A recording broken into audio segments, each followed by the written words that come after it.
crowd for one of the hottest teams in college football. James Madison, who has won 5 in a row here in San Marcos, Texas, to take on a Texas State team still searching for their first conference win of the season. It's a Sun Belt showdown to kick off Week 10 of the college football season as we welcome you to ESPN College Football Primetime, presented by Ram Trucks. Should be a good one. The James Madison Dukes in town to take on the Texas State Bobcats. Hi, everybody. Who's ready for some college football on a Tuesday night? Rocky Boyman, Jay Alter with you. When you take a look at this James Madison team, they're doing everything they need to, Rocky. 5 wins in a row, perfect in Sun Belt play. If they keep winning, they could find themselves in the college football playoff. It's almost November, right? It's when things start to shake itself out here, just about another month of the season. And yes, James Madison is in that conversation. Some things have to shake out in the American Conference, but for them, they just got to keep winning. They're coming off an emphatic win where they put up 63 points last week against ODU. They got to keep it going tonight. And the one thing that has been consistent for James Madison all season long is the Dukes defense. They have been really dialed in on that side of the ball. And Jay, the key to James Madison is they have depth, which is such a luxury anymore in college football. They'll rotate 9 or 10 guys on that defensive line. They create a lot of havoc. They get after you, and then those guys in the back make a ton of plays for them. So they're a swarming group that they have. And again, rotating those guys in, ferocious unit they have. Now this JMU defense, they have been one of the most consistent and dominant units in the entire nation, holding opponents, look at that, on average 237 yards per game. You contrast that with this Texas State offense, Rocky, and the Bobcats, the one thing they've been able to do is move the ball down the field. They move the ball down the field. They move it down the field a lot. They score a lot of points, put up a ton of yards. And G.J. Kinney, the head coach, he knows how to coach offense, and his theme is get the ball to the playmakers. Guys like that. Bo Sparks, one of the most exciting wide receivers in the Sun Belt Conference. He's been putting up big yardage all year long. Brad Jackson, their quarterback, I think is one of the better quarterbacks in this conference. They got a great run game. They are led by their offense. They get a little help from that defense tonight, Jay. They can make this a ball game. They have had 12 plays this season of 50 yards or more. The explosive will be on tap on a Tuesday night for this explosive Bobcat offense. We're looking forward to a good one. A Sun Belt showdown to help kick off Week 10 of the college football season on a Tuesday night. We'll have kickoff from San Marcos when we come back.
Almost ready for kickoff between James Madison and Texas State. Now, before the season, this was billed as a potential preview of a Sun Belt championship game. Both teams picked high in their respective divisions before the season. James Madison, they held their end of the bargain.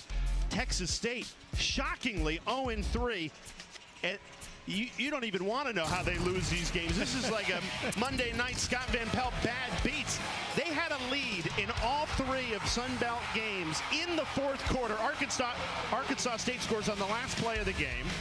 Then the next week they go to Troy, lose in overtime. And then the one against Marshall might have been the most heartbreaking of all. They go down in double overtime. Yeah, it's just been heartbreakers. They got to figure out a way to close games out. That's what G.J. Kinney told us yesterday. They know their offense is going to perform, but they need some critical stops late in that game to get the victory. So can Kinney's team find a way at home with the Sun Belt's toughest team so far? James Madison, who is unbeaten in Sun Belt play, in the driver's seat to get to that Sun Belt championship game, but you have to keep winning. They'll have to do it tonight on the road on a Tuesday night. The wind a factor in this one. We have gusts up to 35 miles per hour here in Texas. James Madison right now kicking with the wind behind them. Texas State ready to receive. We are underway. And this will predictably, with that gust of wind, go for a touchback. So week 10 of the college football season is underway on a Tuesday night, and we get our first look at Brad Jackson of this Texas State offense. And I'll tell you what, Jay, he's been incredible this year. Just a redshirt freshman, but a guy 70% completion percentage. I mean, that dude is accurate, and he's got the playmakers to get the ball to. You'll see in this offense, it's high tempo. You know, they spread the field out, they'll run the ball, bubble screens, then shots downfield. It's an electric group they have. He's got Lincoln Perry in the backfield on his left hip, averaging more than 5 yards per carry. Again, offense has not been the problem for Texas State in their 3 losses in Sun Belt play. Deflected at the line. Now, this Duke's defense, we told you a moment ago, but they have been dialed in from the start. One of the most consistent units in all of college football. They are the only defense in the country that have held every opponent this season to under 300 yards. Absolutely incredible. 2nd and 10. Jackson, quick hitter. Out to the tight end. Blake Smith for a gain of 5. Blake Smith, these guys been out for a couple weeks with an injury. It's good to see him back. And you're going to see in this offense tonight, it is heavy on 2 players. Number 1, Chris Don, and number 11, Bo Sparks. Ball's going to go to them a lot tonight. Empty set on a 3rd and 5. The redshirt freshman Jackson in trouble. Flushed out to his right. He's got plenty of speed. Picks up the first down. Gain of 6 with the slide to keep the opening drive alive. And Jay, and there's fast, and then there's fast. Brad Jackson has legit speed, and maybe not all the moves and the jukes and stuff, but he can flat put them down. And after picking up that first down, you saw Jackson immediately try and get this Bobcats offense into their tempo. Yeah, this is where they really thrive, in the up-tempo, fast, run a play, get up to the line, call another one. Jackson, play action, bobbled ball, and it's intercepted. The JMU defense delivers again. DJ Barksdale in perfect position. Kylan Evans might not even come off his helmet. And it hit him right on the money, and it just pops up in the air, like off his face mask. Kylan Evans, he's kind of like their 3rd go-to wide receiver, guy with some incredible size. I think they wanted to try to get him going early, and this is just a pretty simple screen pass and off his hands and into the hands of the Dukes. And what a microcosm on the season for 2 teams going in opposite directions, both preseason favorites in the Sun Belt. JMU 5 wins in a row. The ball's bouncing their way. Texas State 3 straight losses. The ball's bouncing away from them. So a short field for Alonzo Barnett in this Duke's offense. You know, Barnett's coming off his best performance of the season. 4 rushing touchdowns, 2 passing touchdowns. They put 63 points on Old Dominion last time out. Yeah, you think accounted for 6 total touchdowns. Sun Belt Conference Offensive Player of the Week by a landslide. And we called that game, Jay. He was incredible, especially with his legs. That's something that's come on more and more. He had that ACL injury late last season, but those legs now are finally underneath him and a true weapon. Opening drive starting in Texas State territory. Another tipped ball, and this one falls incomplete. And Jay, I'm wondering if this wind is playing havoc in some of this passing game. We saw the incomplete or the interception where Brad Jackson threw it to Kylan Evans. That ball might have been affected a little bit, and that throw right there with this gusting wind affecting this football. Oh, we said it before kickoff, but gusts up to 35 miles per hour, consistently in the 20s tonight. Already a couple tipped balls, one that led to a JMU interception. Alonzo Barnett and the Duke's offense trying to capitalize. They've got a 3rd and 10 here. Barnett Surveys. Nobody open, decides to just tuck and run it. Well defended by Texas State. No gain. Bobby Crosby came up to make the stop, and now a decision to make, because you're in no man's land here if you're head coach Bob Chesney.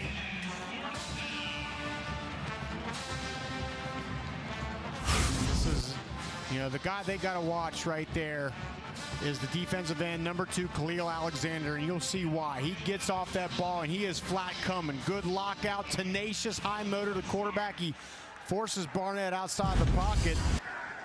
Now forcing the punt. But James Madison took over at the 43-yard line of Texas State, didn't gain a yard, and punted away. That's a missed opportunity for the Dukes after the opening drive interception. Brad Jackson and the Bobcats offense have the ball when we come back.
Week 10 of the college football season beginning with James Madison at Texas State. Rocky Boyman, Jay Alter with you.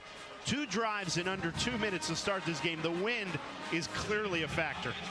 Big time here tonight, and I think it was a big factor on that drive for JMU. I think I would have liked to see them hand the ball off and try to run it a little more right there, getting the ball on the 43-yard line. They put 2 in the air, incomplete, and had to punt. Texas State's opening drive, a tipped ball resulted in an interception. James Madison takes over at the Texas State 43-yard line. They don't gain a single yard in 3 plays. They passed on all 3 of them and came up empty. I think in that much maligned Texas State defense, that's a critical stop they got right there. Can get some momentum off of it. Jackson in trouble. Just trying to take it for positive yardage. Got back to the line of scrimmage there. Xavier Holmes swallowed him up. He'll let you know it. I'll tell you what, Brad Jackson was scanning that field. There was not a wide receiver open by a long shot. Good coverage. Play action. Jackson in trouble again. Flush to his right. No option. It may be a little skittish to throw the ball with the 35-mile-per-hour wind gusts. You know, because right now Brett Jackson is throwing into that wind, and we've already seen it affect, in my opinion, both sides here. So they're trying to figure this game out a little bit, and he's worried about that rush, and rightfully so, and the wind. So many factors are coming into this game early. Well, when you were playing in a wind game and you played on defense, you know, who does it favor? It has to be the defense based off this sample. Especially when it's gusting like it is in this stadium, because it's not like it's a consistent wind. It's nothing, and then boom, all of a sudden it gusts up, and it plays a lot of havoc on that offense. Nunez kicking into the wind. Wayne Knight calls for the fair catch right at the 50.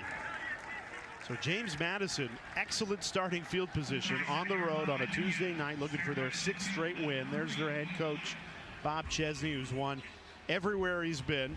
Started at Salve Regina in 2010 in Division III, and here he is in year 2 at JMU. The guy wins wherever he goes. It's been very impressive. But I think for the Dukes right here, you got the #1 rush offense in the Sun Belt Conference, right? 244 rush yards per game. I'm going to try to pound away at this defense a little bit with that run. They threw on the opening 3 plays of their previous drive. Barnett, quarterback keeper.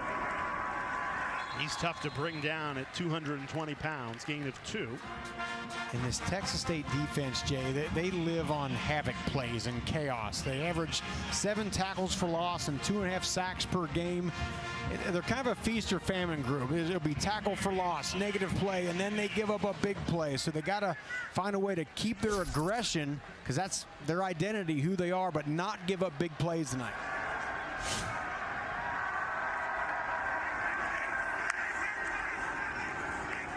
Knight the carry, nothing going up the middle. Completely stuffed, no gain. That Texas State defense has been stingy. Well, and they're running into a guy they might want to try to avoid. Traylon Payne had 24 tackles in the game last week. That was good enough for Sun Belt Conference Defensive Player of the Week. I don't know if I ever had 24 in a game, Jay. That's flat getting it done, man. I'm jealous. He's a good player. Maybe at St. X High School in Cincinnati. Yeah, that's about the last time, yes. Empty set for Barnett on a 3rd and 8. Might be forced into a pass here. Barnett throws right on the money.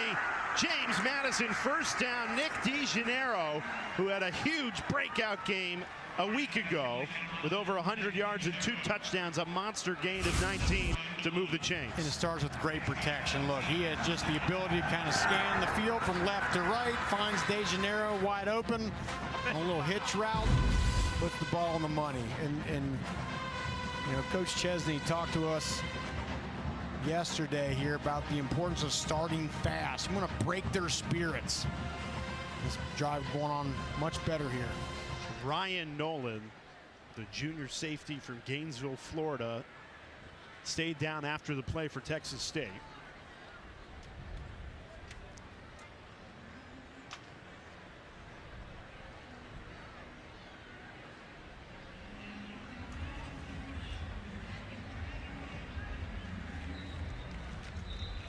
Good to see him pop up, getting attended to by the Bobcats medical personnel. Going back to the 3rd down conversion for Barnett, that has to do wonders for his confidence. First completed pass of the night. We've mentioned the wind, a huge factor. 5 minutes into this one, gusts up to 35 miles per hour here at San Marcos. And especially, Jay, as he gets closer and closer to that end zone, that's where him as a run threat really starts to increase. Had 4 rushing touchdowns last time out against Old Dominion when the JMU offense hung 63 on him. Barnett off his back foot. Inside the 10, pushing that pile inside the 5. Braden Wisłowski, big time yards after the catch, gain of 26. And Jay, JMU does this better than most teams in college football, the screen game. And what do you do when you have an aggressive defense that likes to fly, to get upfield, like to get up to the passer? You dump the screen over top of them. You use their energy and their aggression against them. And that's a great call right there in that situation. Like I said, JMU's screen game is legit. And now they're knocking on the door. A 1st and goal inside the 5. Knight powers forward. And they haven't had much success going up the gut. Texas State defending the middle real well in the trenches. Wayne Knight, what a player. Number 6 in the country in all-purpose yards. Rushing, receiving, punt returns. 5'7", 190 pounds. I compared him last week to Darren Sproles, just in his explosiveness. Darren Sproles, not exactly known as a goal line guy, so in comes Jordan Fuller. He's more of the bowling ball out of the backfield. Whistles pre-snap. False start against the Dukes. False start. Offense, number 52. 5-yard penalty. It's 2nd down. And in an odd way, this opens up the playbook a little bit. Obviously, you want to be 5 yards closer to the end zone, but Alonzo Barnett more willing to run the ball himself, I feel like, when they're not right on the goal line. Yeah, you're on that 1 yard line. It all gets real packed in there. You're right, maybe a little more breathing room for Alonzo Barnett in this situation. Sandwich in the backfield. DeGennaro up top. It's a taller receiver. Head away in motion. Barnett slings it to the end zone. It's caught. Touchdown, DeGennaro. And James Madison opens the scoring. Yeah, and that was the matchup that they won. DeGennaro goes about 6'2", so down here, it's always a good idea to throw to your receivers that got some height, can jump and get up, and just a good job here.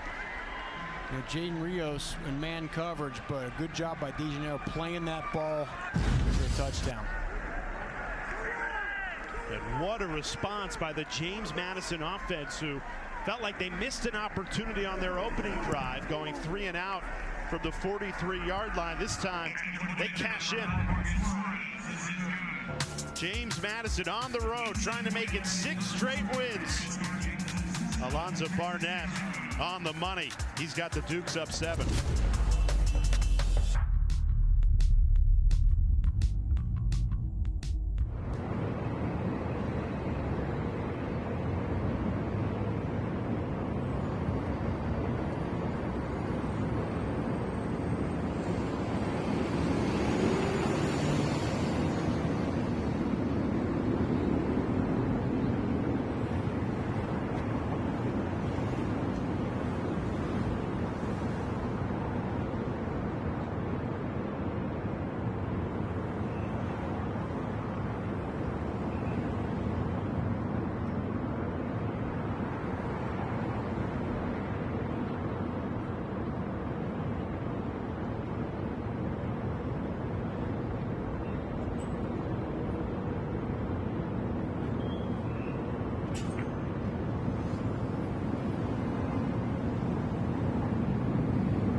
ESPN College Football Primetime is presented by RAM, official sponsor of the College Football Playoff, and in part by Liberty Mutual Insurance. Only pay for what you need.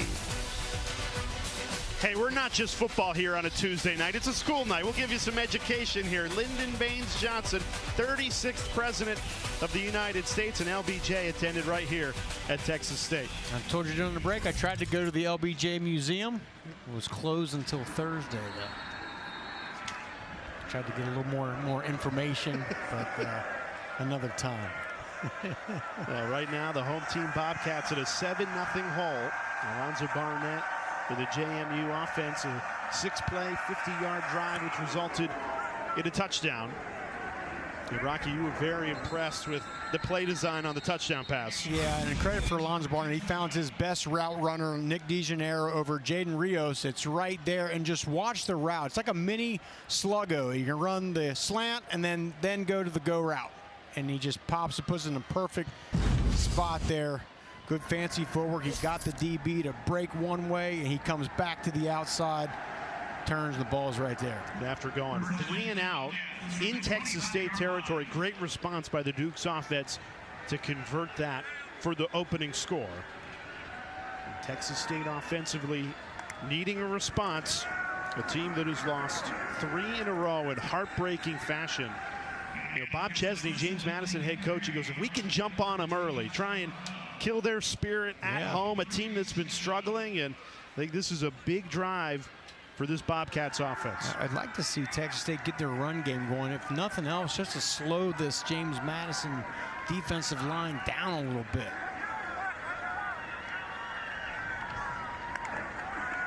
Second and 7.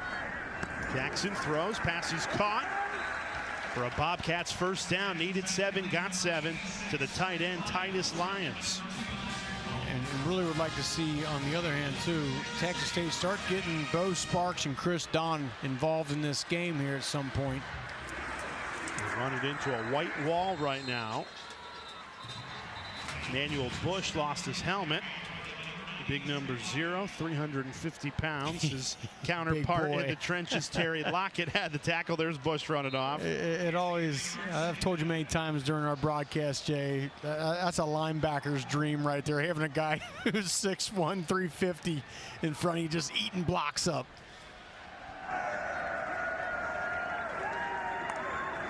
Second and 9. They keep it on the ground.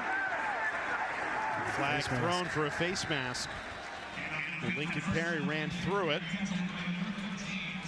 But McMullen got a Personal foul, face mask, defense, 15-yard penalty, automatic first down. fistful of mask, and it was McMullen subbing in for Bush, who had to run off because he lost his helmet on the previous play, who commits the infraction. Yeah, he just kind of reaches out there and trying to make a play around the shoulders. Instead, it gets up around the face mask. Came on. Either way, big penalty. And that could perhaps ignite this Texas State offense after the penalty into JMU territory. Yeah, maybe take a shot here. Open one up. Yeah, they keep it on the ground. I don't want to keep repeating ourselves, but the wind definitely a factor. Up to 35 miles per hour. Maybe you don't want to take a shot going into the wind. You go with the conservative run, but only a gain of 1.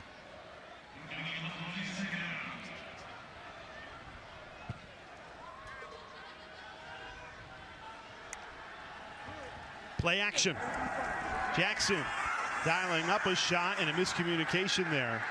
Not on the same page with his wide receiver, Chris Don Jr. And Chris Don, he is more the vertical guy. Bo Sparks is the in space, juke around, find the open stuff underneath. Chris Don is the guy. He's a 10, 400-meter guy. He's the one that stretches the field. Interesting enough, Sparks has not even been targeted tonight. He's at the bottom of your screen, number 11 in black. Elijah Culp has had his number most of the night. Here he is, first catch of the night, but it's defended well. Only a gain of 3, and that brings up 4th down. What do you do here? Well, I think, first of all, it's a good idea just to finally get Sparks involved in this game. I would punt this football right now and pin them back. Your defense playing playing decent, but looks like they're going to see this as an opportunity to go here. I think the factor of the going into the wind would be the biggest reason I'd punt, but here they go.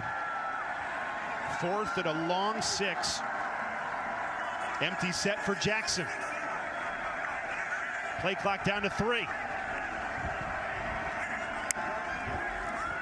JMU sends forward. Jackson throws a quick hitter, but well short of the sticks. Mavin Anderson bottled up by Trent Hendrick, and that is a turnover on downs.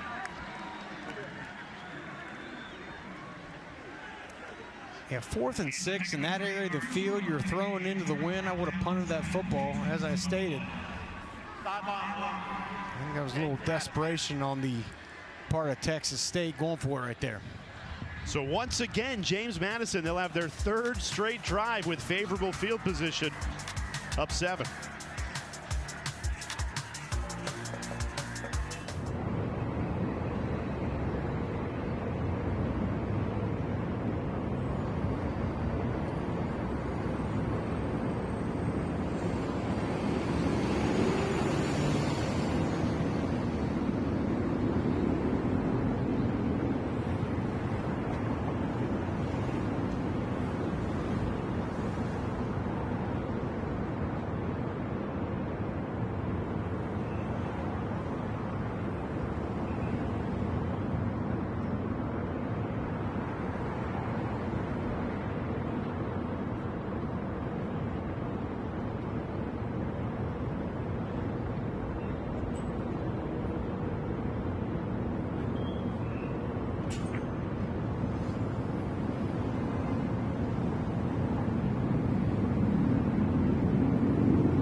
College football primetime presented by Ram Trucks. Rocky Boyman, Jay Alter with you. Kicking off week 10 of the college football season with a Sun Belt showdown. James Madison, a 7-0 lead with the ball, and a very confident Alonzo Barnett playing arguably the best football of his career in the last couple of games. Yeah, he's healthy. He looks confident, looks in total command of this offense. You would never know he tore an ACL late in the year. He is rehabbed brilliantly, back at his best. Right on cue, finds Wayne Knight, and he's got plenty of speed. Check out the wheels. Wayne Knight all the way to the 10. He stepped on the gas for a monster gain of 52. And this is the issue with Texas State's defense, just too many busts. I mean, Wayne Knight is wide open. I mean, Barnett couldn't get the ball out of his hand fast enough. He saw how wide open he was. You see the speed Wayne Knight has. Again, why he's number 6 in the country all-purpose yards. He can run. Up over 1,000 all-purpose yards on the season. And set up the Dukes for a 1st and goal. Here's Jordan Fuller, untouched, into the end zone. Touchdown, James Madison.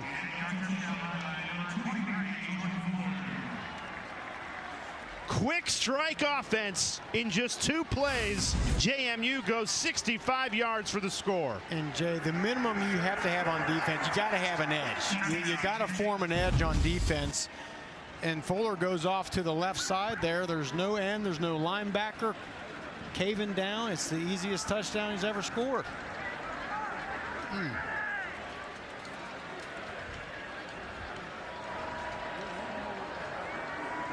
This has been the Achilles heel for Texas State defensively all season.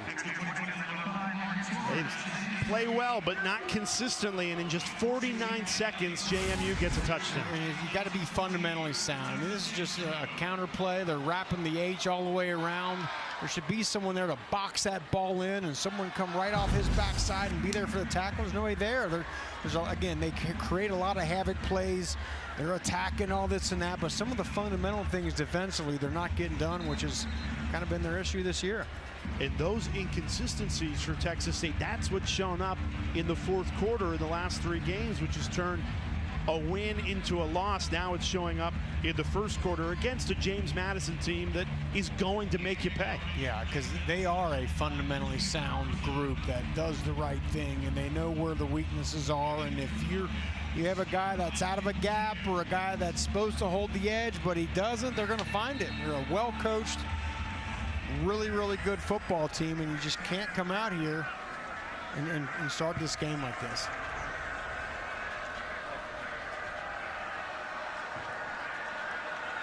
James Madison with all the momentum. They've had the wind behind them for the opening 10 minutes.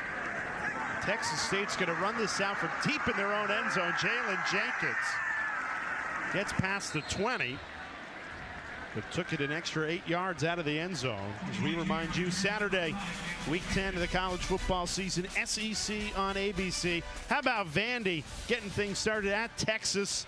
Story of the college football season, the Commodores. Unbelievable. Georgia, Florida, and then Oklahoma, Tennessee. Your nightcap, the SEC, all day on ABC. We had Vanderbilt, what, about a month ago against Georgia State. And Diego Pavia's the real deal. They were trying to break the scoreboard that night. Clark Lee's got that defense believing. 70, I think. We said it then.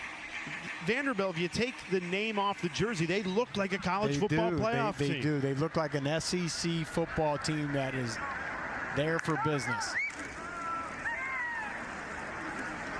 Texas State trying to get this drive going on the ground. But you see James Madison, why they're a good unit. On that play right there, they got the proper leverage. The guys are filling, they're coming down. They just spill that thing out to the sideline. Someone's there to clean it up. Just playing with so much confidence, too. That goes for a 1st down. Trent Hendrick bottles up Greg Burrell. Back-to-back carries for Burrell, the sophomore from Las Vegas, transferred in from UNLV. 1st and 10. Bobcats going with tempo. Right back to Burrell. A 3rd straight carry. This time, no gain. Texas State really leaning on their run game, and with how well they throw the ball, you forget that they're the number 2 rush offense in the Sun Belt Conference, averaging 231 rush yards per game. They're leaning on it here. Jackson looking to the air. No, he'll tuck and run. And he slides right at the 1st down marker. It's another Texas State 1st down, thanks to their shifty redshirt freshman quarterback. And Jackson's running ability is kind of what put him on the map last year. You know, last year they had a game against Louisiana. They wind up losing. Quarterback gets hurt. So next week against ULM, they put Jackson in the lineup. He ran for 119 yards, 2 touchdowns. That was kind of his first kind of welcome to college football moment, and he's really taken it from there. The wins and losses don't reflect how well Jackson has played this season. Classic dual threat, and I think the misconception, Rocky, is the scouting report is he's just a runner, and G.J. Kinney was telling us he knows he's got a more than capable arm. Well, and that was the thing in the offseason is they had a quarterback battle going on. People saw that ULM game last year and said, oh, yeah, he's just a running quarterback, and G.J. Kinney said, no, I knew all along. This guy was maybe our best quarterback on our roster last year, and he's really thriving here this season. Desperate for points, already in a 2-touchdown hole. They go to the ground with Lincoln Perry. Sets up a third and manageable here.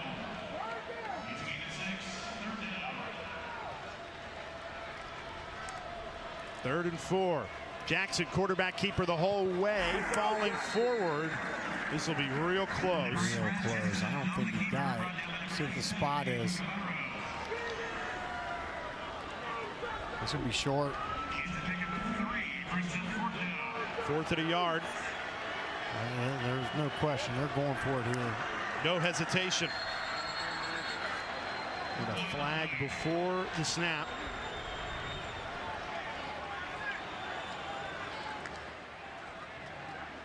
False start. Offense.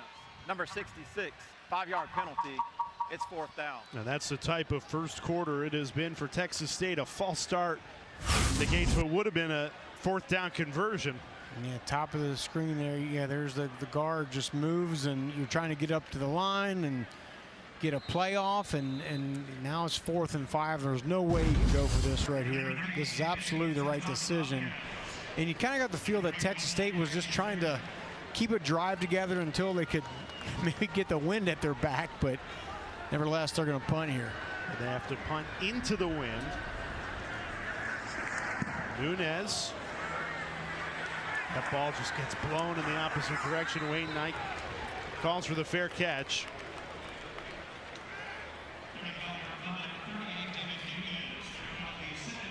Well, James Madison been very impressive after they went 3 and out on their opening drive. Back-to-back touchdown drives for an Alonzo Barnett offense. It's in a great rhythm. Really good rhythm, and Barnett, you know, what can you say about him? I mean, he's a guy that was beat out for the position, go back a year, and then he came on and he was playing well, then he got injured, and then he comes to camp and he's not quite healthy, and he's got to be in a quarterback competition with Matthew Sluka, and he's just the whole way is just produced, and now he's in a great spot. Little trickery here. Back to Barnett. Steps up, throws. It's intercepted. Texas State takes over.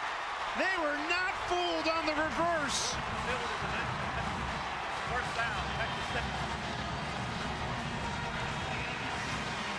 Jaden Rios stepped right in front of that Barnett bullet. Big takeaway. Yeah, and it's kind of a weird part of the field for a little razzle-dazzle. And Jaden Rio just absolutely closes on this football. He knew that Barnett was trying to find Landon Ellis, and he just stepped right in front of that thing. Just a bad decision for Barnett. You know, sometimes on those razzle-dazzle plays, you want them so bad to make them work, and sometimes, you know, that thing ain't there. Throw that ball away. Instead, it's a critical error. What a swing of momentum here for the home team. Texas State down 2 touchdowns. They get the ball back. The 24-yard line. Going for the end zone. Jackson too much on it.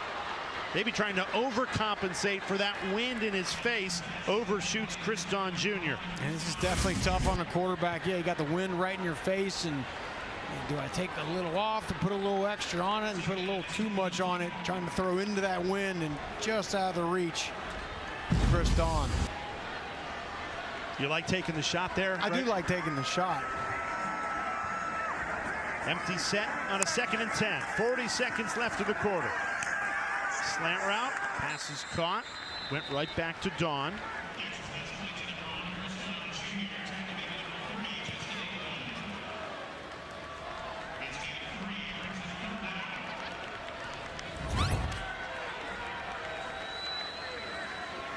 Just when JMU looked like it was getting ready to go on a drive and try to close this thing out, Big play by that defense. And Texas State elects to not use another play here at the end of the first quarter. They're done going into that wind. It has been unforgiving in this first quarter. Gusts up to 35 miles per hour. So they will have the wind with them to start the second quarter.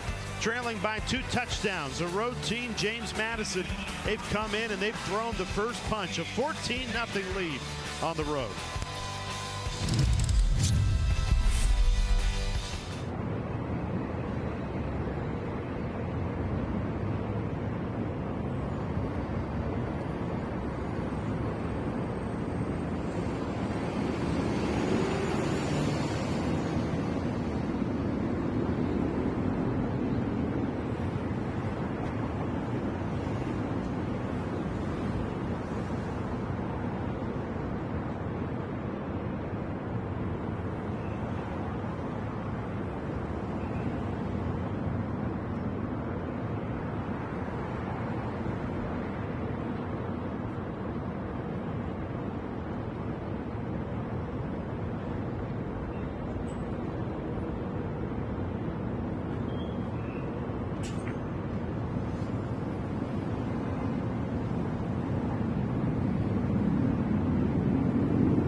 Start of the second quarter, and we have a massive moment in this game. College football primetime presented by Ram Trucks. Texas State trailing by 2 touchdowns.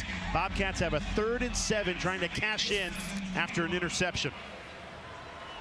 Yeah, if I'm Brad Jackson, I'm finding Bo Sparks. There is a slot at the top. Jackson looking that way, in trouble. Nobody open. Trying to pick it up with his feet. He slid right at the line to gain. And that is a first down, Texas State. Good spot for the home team. And the Bobcats move the chains. Big pickup. They're back up on the line, going to run another one here. Jackson thought he was going to keep it. Instead, a midair jump pass to Mavin Anderson. Anderson, touchdown, Texas State.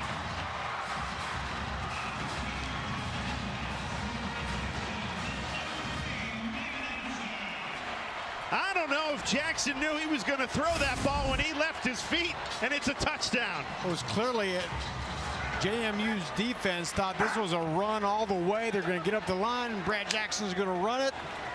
And he does a great job selling the block, and as soon as the corner comes up to try to tackle the run, plops it over his head for a touchdown, and Texas State back in this game. The home team Bobcats looked left for dead. JMU up 2 touchdowns. The Dukes get the ball back. They go for a trick play on first down. It results in an interception. Texas State takes over, converts the 3rd down, and then Jackson finds Anderson, and just like that, the lead cut in half.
A big touchdown for the home team, Texas State. The Bobcats desperate for their first conference win of the season, going against a James Madison team that's at the top of the Sun Belt.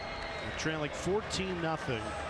Their redshirt freshman quarterback, Brad Jackson, delivered some magic on that drive. Cut the lead to 7.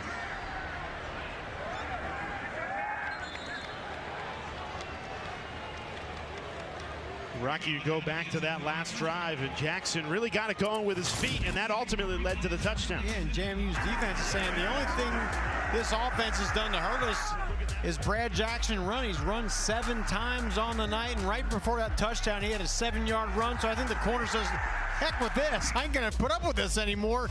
He comes flying up to take away that run to the edge, and Jackson just plops it right over his head for the touchdown.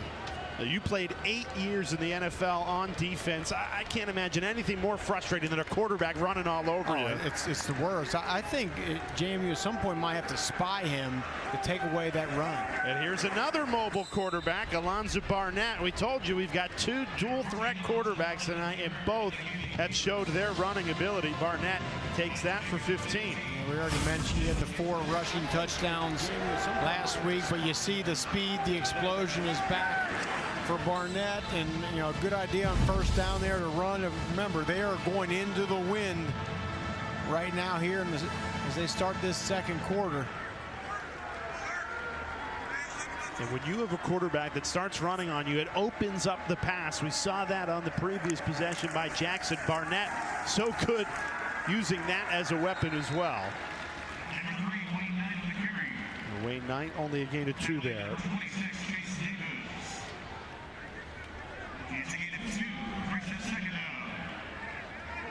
I still like, for JMU, still like that screen game against this aggressive defense that likes to fly, they like to get upfield, like to come downhill.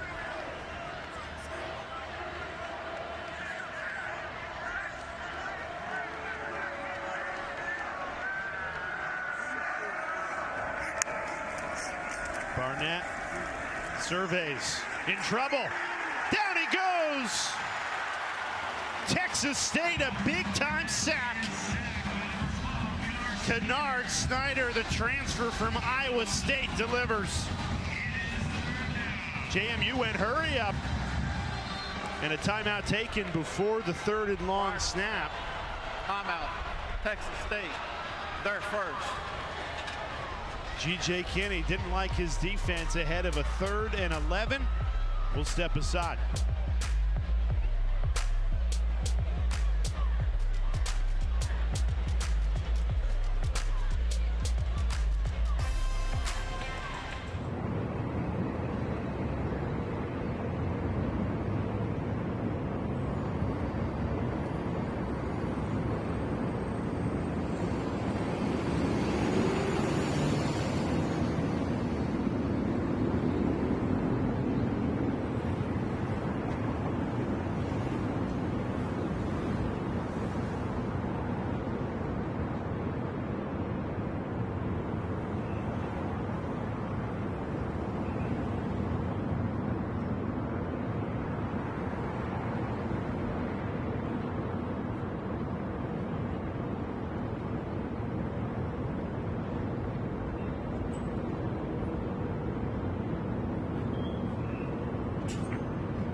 So a hectic sequence here, all set up by a 2nd down sack, Rocky. Yeah, it was, and there's the culprit right there.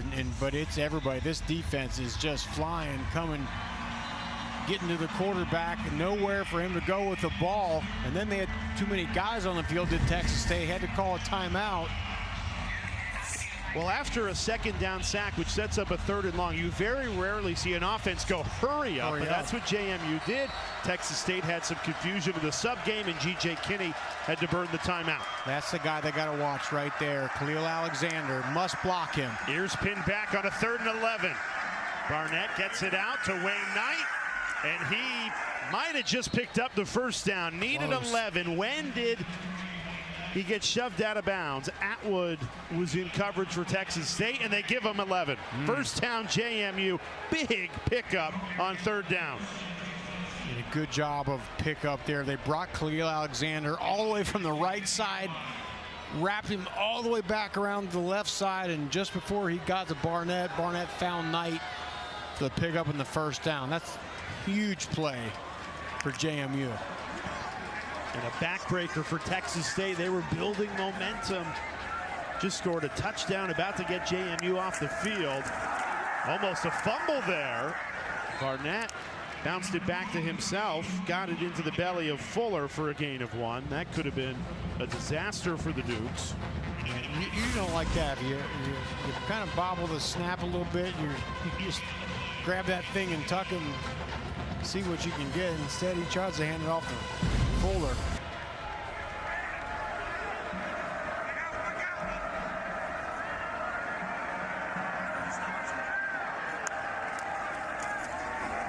Fuller, this time a big hole opens up for the Holy Cross transfer, and he drags defenders for another James Madison first down. And that's the key with the run game here, because again, Texas State, they're stunting, they're slicing down in, they're twisting.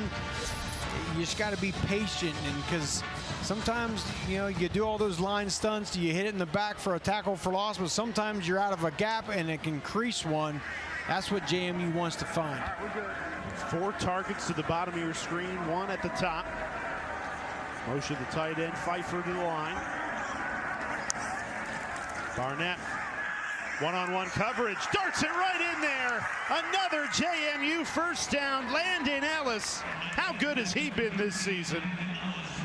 He has been absolutely fantastic, and he was flat covered on this. This is just a great wide receiver making a play. A little bit of a, I guess you call it a back shoulder, but he caught it right in his stomach. But just a good job coming back to the ball. The defender's eyes were turned away from the quarterback. He couldn't see it, and Ellis came up with it. 1st and 10 in the red zone. They've really enjoyed Barnett in this empty set with 5 wide receivers. Again, busted coverage in the passing game. Sets up 1st and goal. Barnett went right back to Ellis. It's too easy. You know, the quarterback, first and foremost, is taught, take what the defense gives you. If they're going to give away a slant route to a slot receiver, you just take it. Just take it. Now Texas State, you got to be aware of Barnett keeping the ball here in this area of the field. 9 rushing touchdowns on the season for the quarterback. This time he hands it off. Fuller trying to push that pile, churning those legs into the end zone. Touchdown, James Madison. How about the extra effort from Jordan Fuller? Bulldozing his way in for the score. Well, it's Jordan Fuller and about every other white jersey out there pushing and pulling and getting him all the way in the end zone. A very late flag was thrown. Well after the touchdown signal.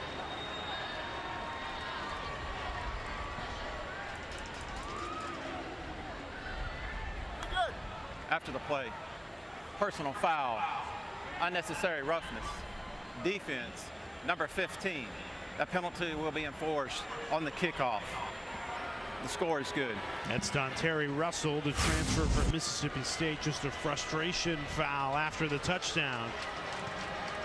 You can see, look at his lineman pushing, getting low.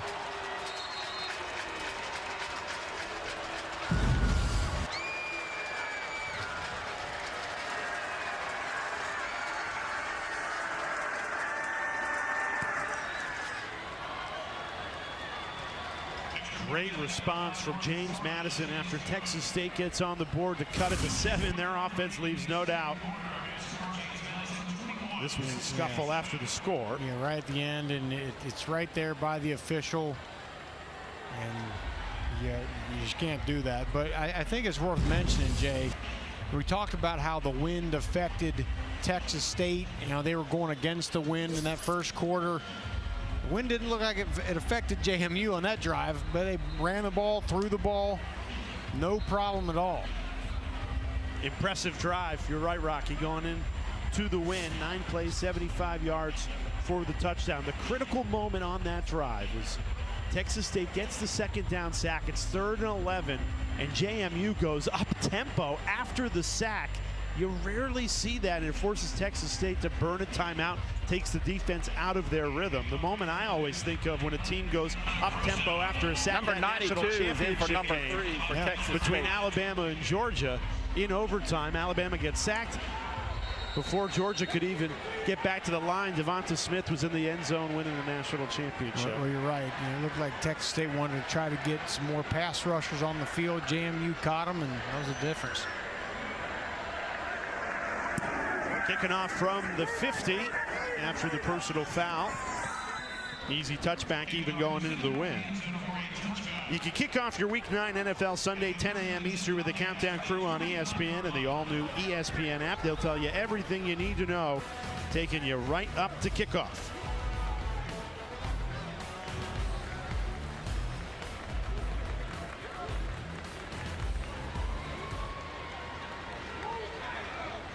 Rocky Boyman, Jay Alter with you. James Madison, one of the hottest teams in all of college football. Perfect in Sun Belt play. A 5-game winning streak now on the road on a Tuesday night against a good Texas State team. A lot better than their record shows they are. A very talented offense that they've held in check so far. Brad Jackson right on cue, wrestled down in the backfield. That's Jacob Thomas. Arguably the best defender JMU has, and the senior safety delivers with another terrific takedown, loss of 5. Well, I said last drive that, I mean, if you're JMU, you're saying the only thing that's really hurting us right now is the quarterback run. So they come out on first down, and they bring the house here, bring Jacob Thomas, and tackle the quarterback for a loss. Jackson flushed right, throws on the run, busted coverage, big play, Texas State. Down the sideline, pushed out of bounds. Anderson, who's got the lone touchdown tonight for Texas State, a gain of 48. But what created the ability for Anderson to get open, again, it's the running ability of Brad Jackson. He's scrambling to the side, he's fast. You gotta respect it, you gotta come up and cover, and that just creates an opening for Maven Anderson. Anderson on the season only has 59 yards coming into tonight. He's already near that with a touchdown to boot. Going for it all, and that's a drop. Jackson had Chris Dawn in the end zone, and they couldn't quite connect. That should have been a Bobcats touchdown. And that's the one the Bobcats wanted right there. They go up tempo, and Chris Dawn, we talked about his speed. He's got a step on Elijah Culp. He thought he had it. Oh.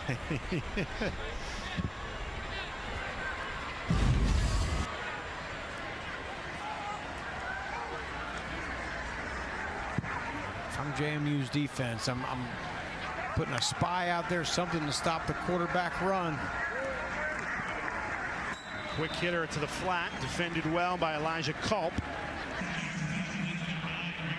This will be 3rd and 10.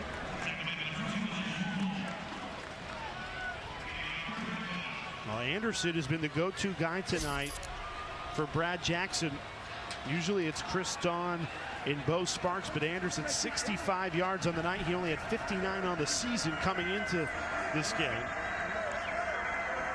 There's Sparks in motion. Jackson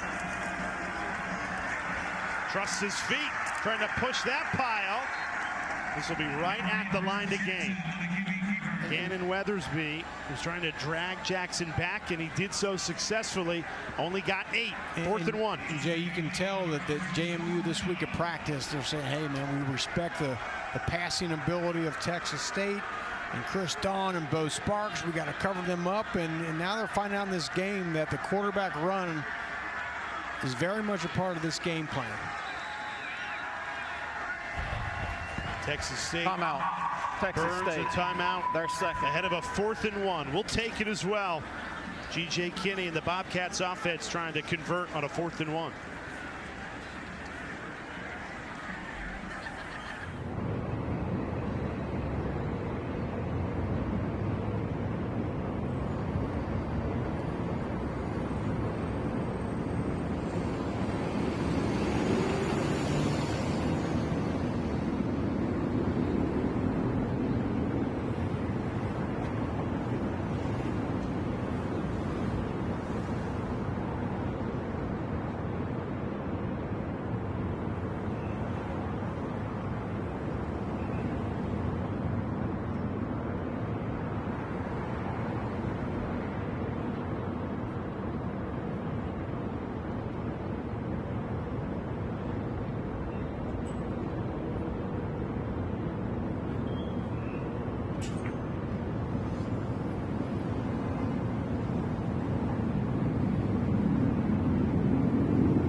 Home team Texas State down, but certainly not out on a Tuesday night.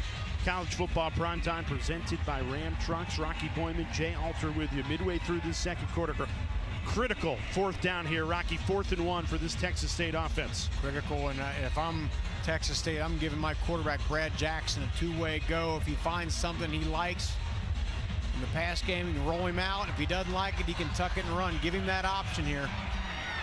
Sandwiched in the backfield, both Sparks and Burrell. Hands it off, and he was stuffed. Only needed a yard. Will forward progress be his friend?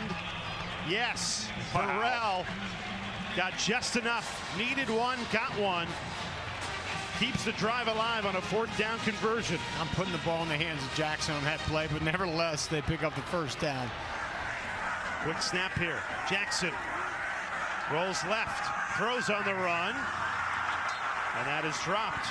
Bo Sparks couldn't come up with that. He's been reliable all season long for the freshman Jackson.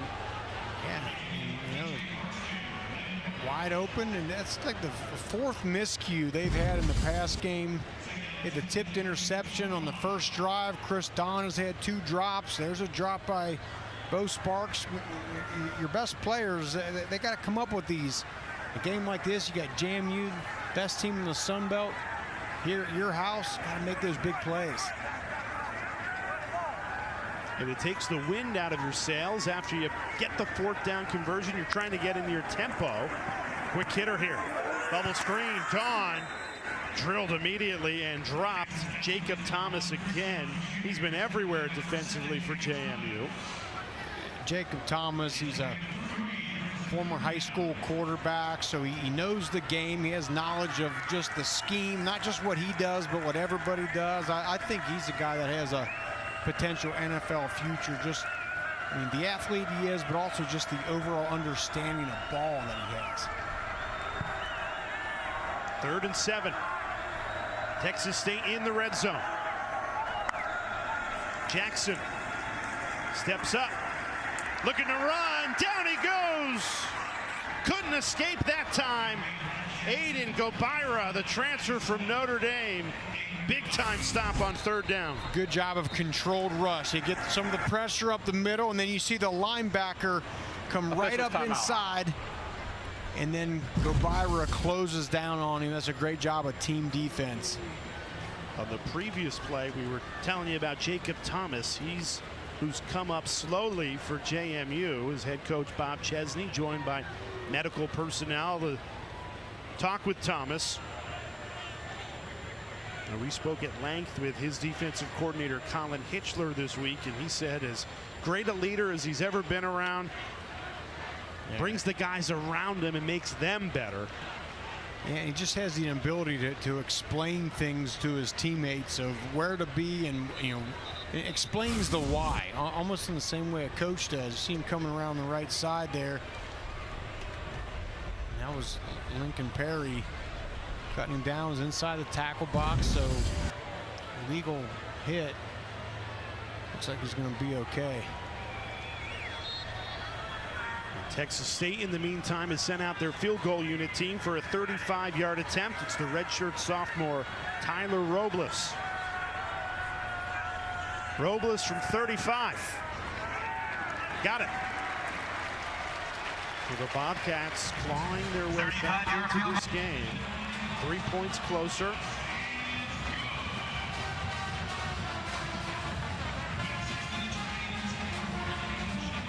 Again, you're going against the top team in the Sun Belt. You just said it a moment ago, Rocky. Yeah, it's got to be nearly perfect, and there's just been too many miscues in this first half for Texas State. Yeah, this is on the first drive. The ball just bounces off the face mask, gets intercepted, and then you try to take your shot to Chris Dawn. It's an overthrow by Jackson, and that one was right on the money. And then there's Sparks, not able to haul one in. Again, just your room for error is just so much smaller when you're playing a team like JMU.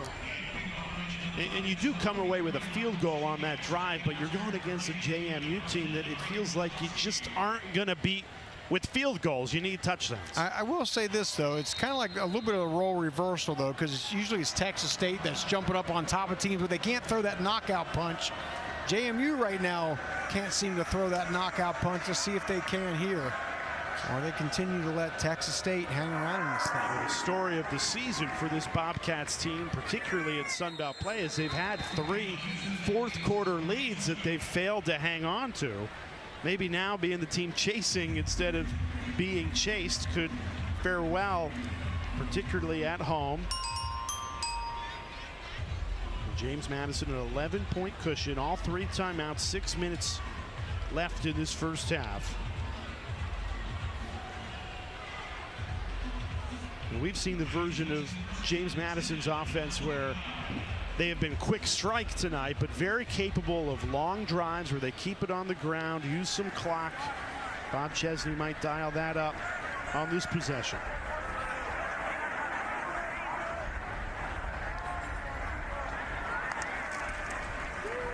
Barnett flips it to the speedster, Wayne Knight. And he turns a 2-yard gain into a 10-yard gain in a blink. And that's what you want out of a playmaker. You know, it looks like, okay, we'll pick up a couple yards. Nope.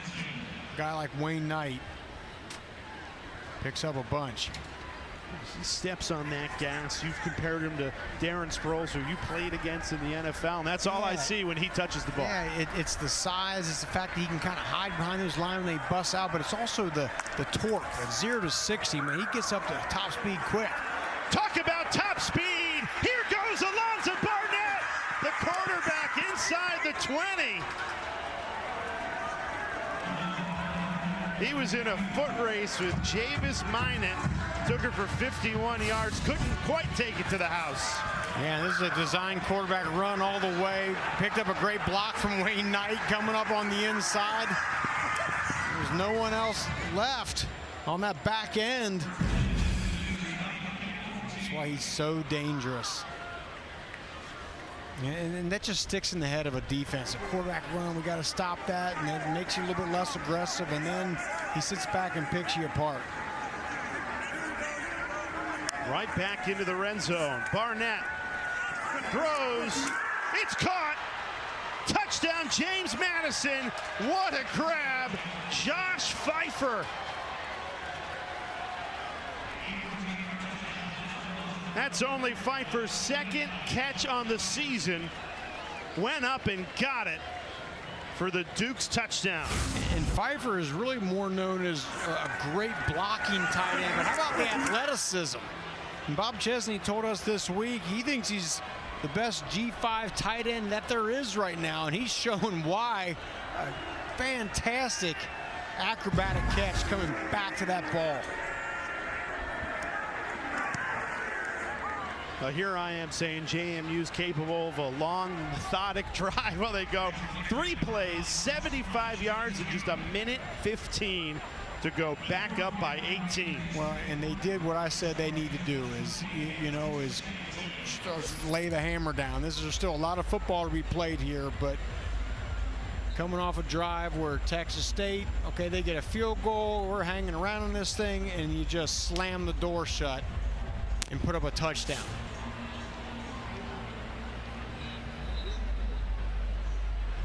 There's their head coach, Bob Chesney, never satisfied. And he's been talking to that line judge the entire game. I would love to know exactly what the conversation is, but he's making a case, isn't he? That has been since the first snap of this game. First snap of the game.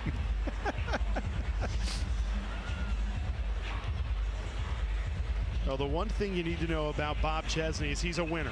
Yeah. He has won at every level. Division III at Salve Regina, Division II at Assumption, FCS play at Holy Cross, and now at the FBS level, an 126-51 career record. Very similar trajectory to his predecessor at JMU, Curt Cignetti. It's very, very similar, especially for being the same program and turning around programs at every level. D3 all the way up to here. Squib kick on the return, and Texas State just goes down with it right at the 25-yard line. You mentioned Curt Cignetti. Indiana up to number 2 as we show you the college football rankings top 10, right behind Ohio State in the Big Ten. Mike Elko getting things done. 8-0 Texas A&M. They go into Death Valley and win. It's amazing, and it's the power of a great coach like Curt Cignetti. But I told you 2 years ago that Indiana would be impossible. A power, a literal power, and go to the playoff last year and now be the number 2 team in the country this year. Even the James Madison fans who knew what they had in Cignetti and saw the brilliance that he brought to James Madison would not have said, oh yeah, in less than 2 years he's going to get them to number 2 in the country. So the thing when you talk to Duke's fans, it's, look, they've built a program that has sustained many different head coaches. They just reload. It's not rebuild, it's reload. There's a structure in place. Structure, a standard that's set in place. When you take a visit to JMU, you know what that program's all about. Now, we joked with Bob Chesney, and he joked back. He goes, yeah, the reload thing's a little easier said than done when you're replacing a full roster, it feels like, year in and year out, but they continue to find ways. And there's Maven Anderson, who on the season before tonight only had 4 receptions, 59 yards. That's his 4th catch for 74 yards tonight alone in less than a half of football. Blitz. Jackson off his back foot just throws it away. Not many times tonight James Madison has dialed up pressure to allow Jackson for intentional grounding. Run out of trouble. Receiver in the area. That time they bring pressure. The redshirt freshman just throws it away. Yeah, I mean, either way, every play you got to try to find a way to affect the quarterback, whether that's dropping 8 into coverage and not having any windows for him to fit a ball in, or sometimes like that, you got to bring some pressure and force him to throw the ball away. Play action.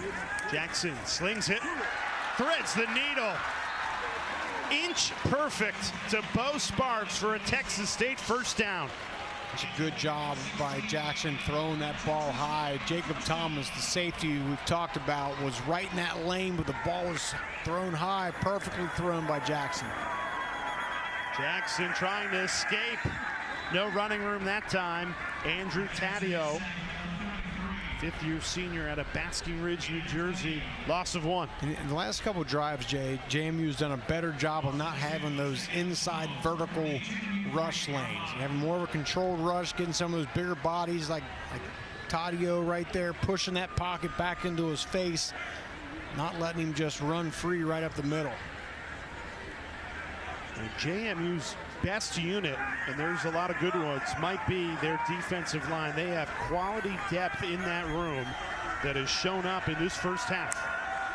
2nd and 12. Jackson checks it down.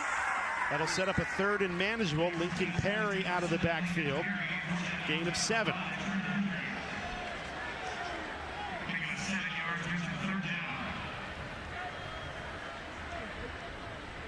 Third and 5 in what is likely 4-down territory. I was going to say, if you're Texas State right here, I mean, you'd like to get it all, but you don't have to. You at least got to get some positive yards to pick up, give yourself a better chance on 4th down. But this is all go right here with 2:08 left.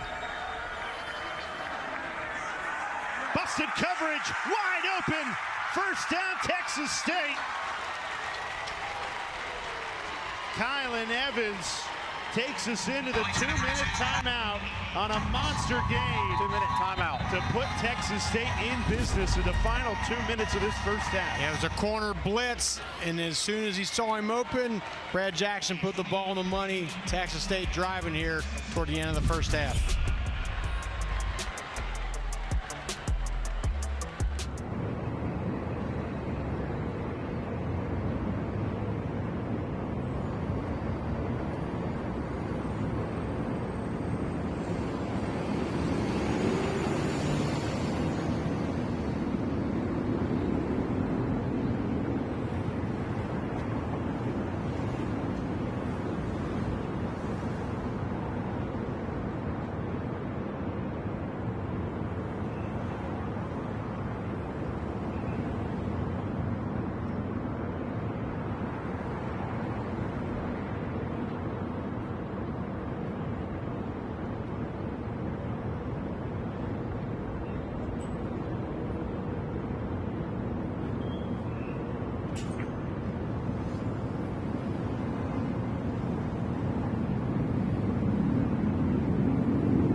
Thanks, Zubin. We've had a fun one so far. Final 2 minutes of this first half. A pitch on 1st and 10 from the 12. And Bob Chesney, the James Madison head coach, quick to call one of his 3 timeouts remaining. What a fantastic play by Aiden Gobert Timeout. on that play. James Madison, their first 30-second timeout. Played flat right down the line and took away the quarterback run, then still able to come back and tackle the pitch. That was an excellent play. Especially for a guy who's 6'5", 255. A massive moment in this game. Texas State has trailed throughout. But they've got the ball here in the red zone at home against the best team in the conference. You are desperate to find the end zone ahead of halftime. Give yourself a chance going into the second half. Absolutely critical. You've got to have a touchdown here. You score here, you make it an 11-point ball game. You go into half feeling pretty good about it. Well, Texas State, the offense has not been the problem on the season, particularly in the red zone. They are 89%. That needs to show up here going against one of the best defenses in all of college football.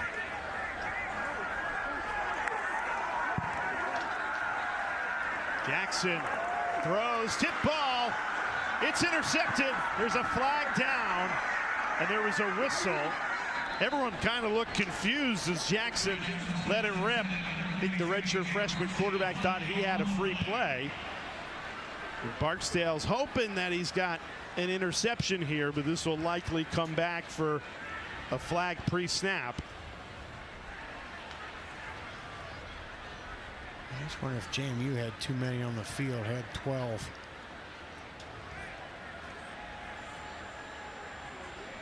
You see Jackson, the quarterback, listening in to the officials there.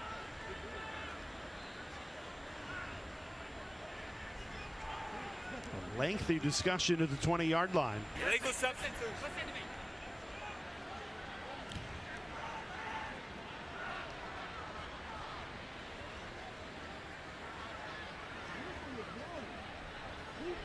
Bob Chesney's been on this officiating crew since kickoff. Yeah, he has.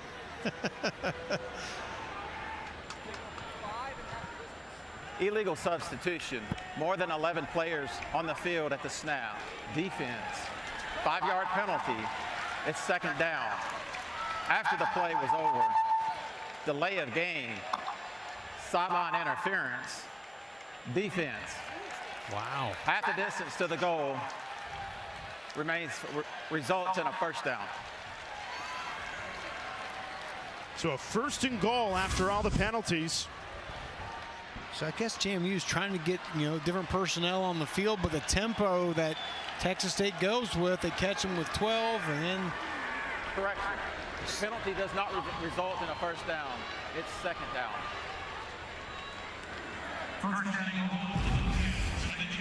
Right, so now Texas State subs, so JMU has time to sub their personnel in.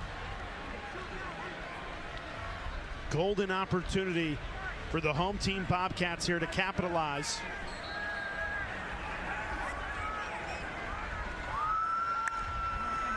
Jackson rolling right. Swarm, jump ball, and it's thrown out of bounds where nobody could catch it. Jackson under heavy pressure there.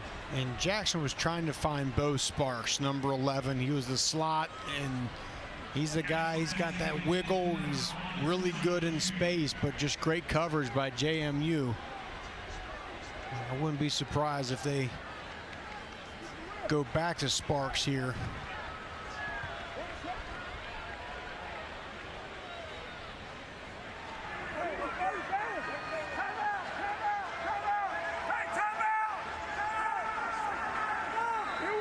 Someone's trying to get a timeout, and it's Texas State. We can hear it from the booth.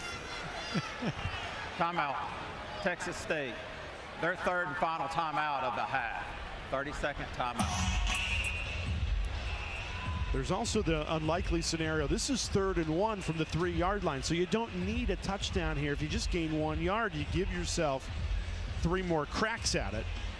And I mean, that would be the perfect scenario, because then you allow some more time to waste off the clock and don't give time for JMU to answer with a score. But look, scoring's hard enough. If you can score, you score whenever you can.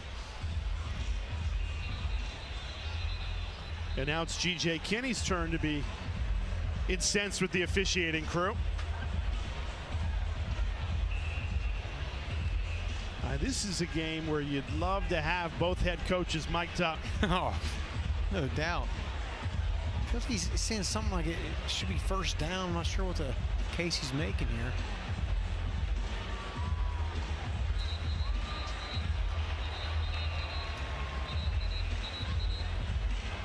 Two of the top young coaches in the profession going at it on a Tuesday night. Two intense guys, both need wins for maybe different reasons, but that's just why you love Sun Belt Conference football here on a Tuesday night. McKinney, first 2 seasons, back-to-back 8-win seasons. First time since early 80s. Yeah, he's really turned this program around since he's been here. And I know they've had some tough losses this year, but chance right here. 3rd and 1. Jackson calls his own number, leaps into the end zone, touchdown, Texas State.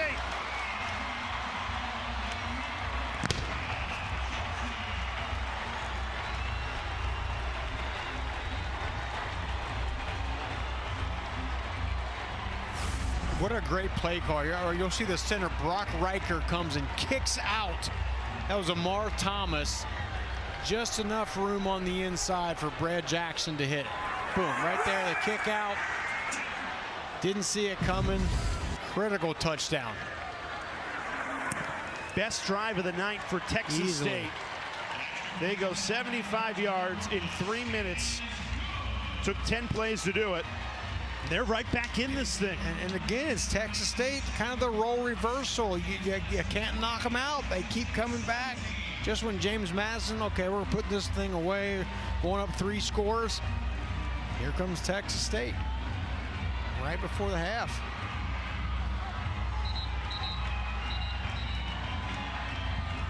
And it's really been the running ability, the rush of Brad Jackson. I think he's just changed the whole dynamic of this game. It just feels like JMU's defense is kind of on its heels a little bit. Do we come up and we tackle the run? Do we stay back for the pass?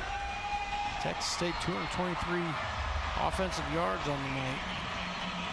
That's what they do. They put up yards every day of the week.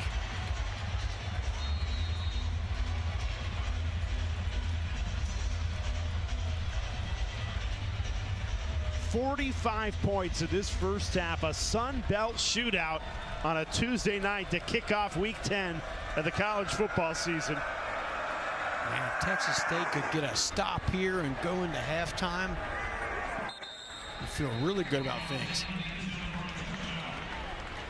So tomorrow night, star-studded NBA doubleheader. The Celtics taking on the Cavaliers at 7 Eastern. And then Saturday, it is UFC Fight Night. Garcia, Onama, Saturday, 7 p.m. Eastern Time on ESPN+.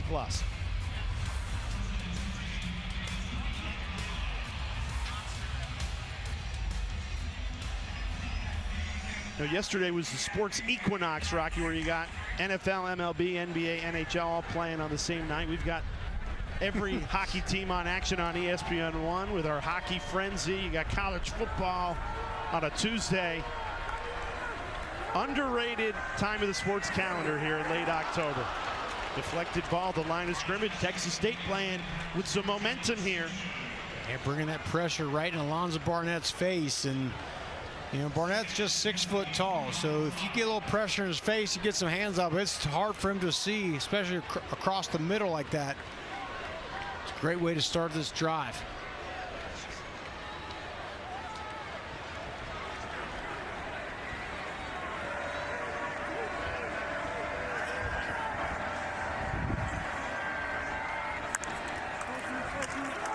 JMU keeps it on the ground with Petaway.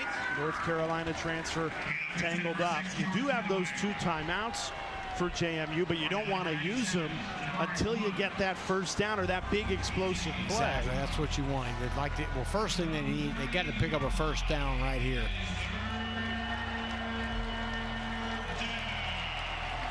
And then you start thinking about using timeouts to get a score.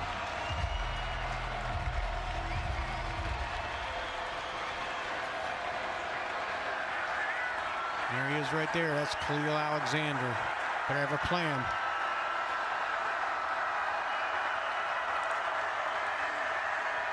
Good protection. Barnett caught between two targets there. It was actually Khalil Alexander with a tip ball. He shows the rush. He drops back in the hole and tips that ball. It lands between Petaway and the tight end Logan Kyle. Watch this. You see him just show a rush and drop back in the middle and gets a fingertip on it. Knocks that ball down. And that shows that you don't always have to be rushing the quarterback to make a great play. And I think that really messes up JMU. They've been hearing all week, guys, we got to block number two, got to block number two. Well, then he drops into coverage and creates a big play. They went after the punter, Patrick Ray. Just got it away. Bo Sparks calls for the fair catch.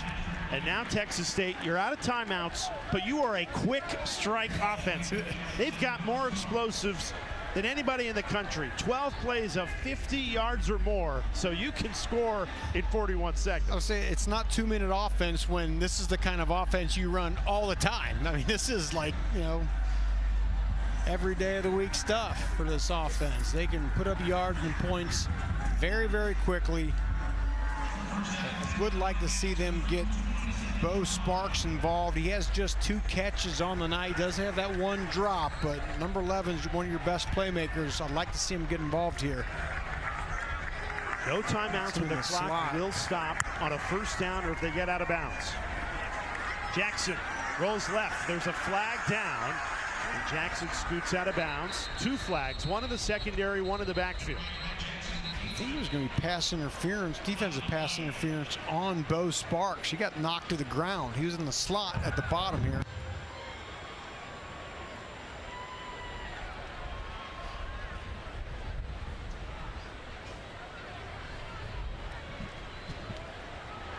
There are 2 fouls on the play. Holding, offense, number 7. Personal foul, face mask. Defense, number 32. Penalties offset. It's first down.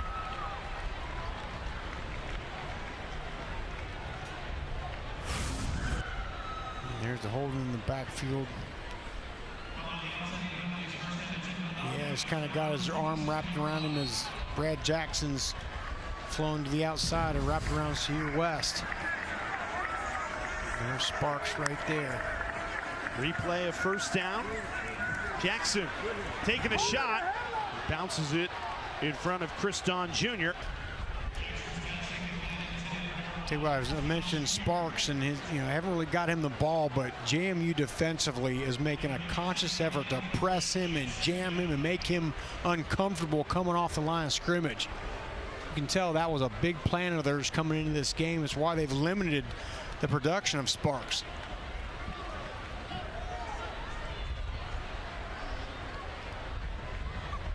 Down to just 29 seconds here ahead of halftime. Trailing by 11, no timeouts for Texas State. Jackson steps up, surveys, nobody open. Takes it for a first down, shedding tacklers. What a gutsy run by the redshirt freshman quarterback. Clock stops temporarily as they move the chains. So they're right up to the line. They shouldn't let too much time click up. They're going to spike it. Very rarely you see the shotgun spike. Right, yeah, you're right. You don't see that too often. That's not always on the menu. And I think... And rarely do you see like super fast up-tempo offenses go with the spike. They're just used to going quick like that. I think you run a play there. Again, especially if your offense, like we've talked about, is built that way to go up-tempo, you're used to these situations. Just 19 seconds remaining in this second quarter. Jackson throwing on the run. Finds Sparks, who gets out of bounds. 13 seconds remaining. They're into JMU territory. This is a money drive. You got to find your money players. The ball's got to go to Chris Dong, got to go to Bo Sparks here. JMU, of course, knows that. If you're going to go down trying to get the ball to your best players. Kicker Tyler Robles has along a 50 on the year. So if you can get another 10 yards, he'd be comfortable to kick one. Jackson, right on the money again. They've got to spike this ball. 7 seconds remaining.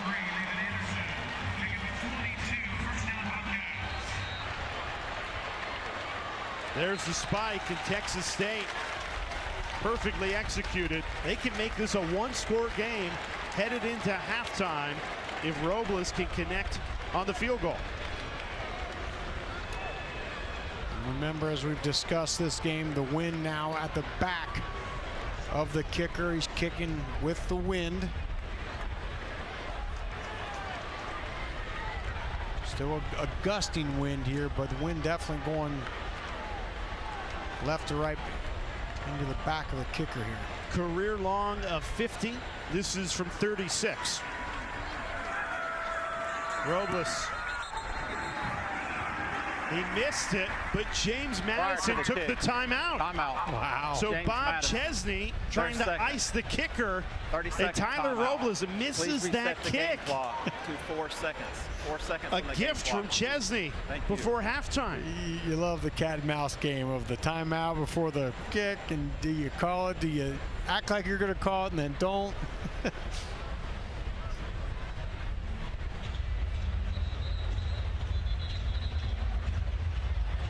G.J. Kinney says thank you.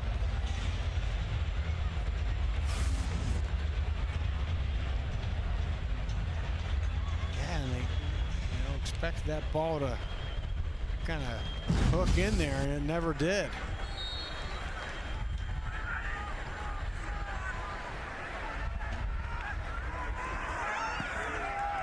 Robles makes JMU pay, cashes in after Bob Chesney gifted him an extra try. And we have a one-score game headed into halftime. Texas State battling back, 10 unanswered, with some momentum, down 8, headed into halftime. Let's get you into the studio. Zubin and the crew have you covered.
We welcome you back to ESPN College Football Primetime, presented by Ram Trucks. Boy, did we have a fun first half.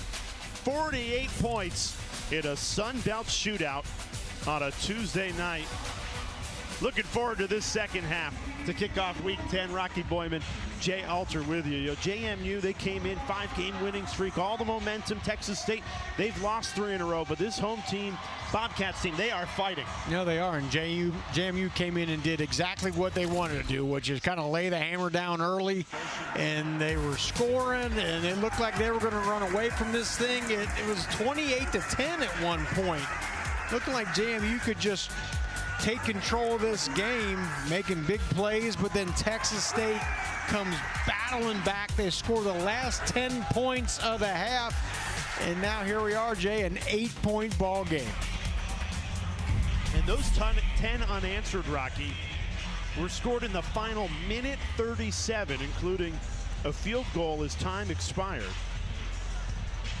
Well, James Madison will start with the football, and still an 8-point cushion. But when this game was 28-10, it seemed very unlikely it would be a one-score game to start the second half. Yeah. JMU is just desperately trying to lay the hammer and close the thing out, but they haven't been able to. They're leaving this very wounded Texas State team, leave them hanging around, see if they can make a second half out of this. Fair catch called for. James Madison will start on offense, but you want to highlight that this JMU defense gave up 278 yards of the first half. Remember, they haven't given up 300 yards all season. Now, you and I were there last week against ODU. They gave up 275 in the first half and still held them under 300 yards. I think that's a much tougher task with how explosive this Texas State offense is here.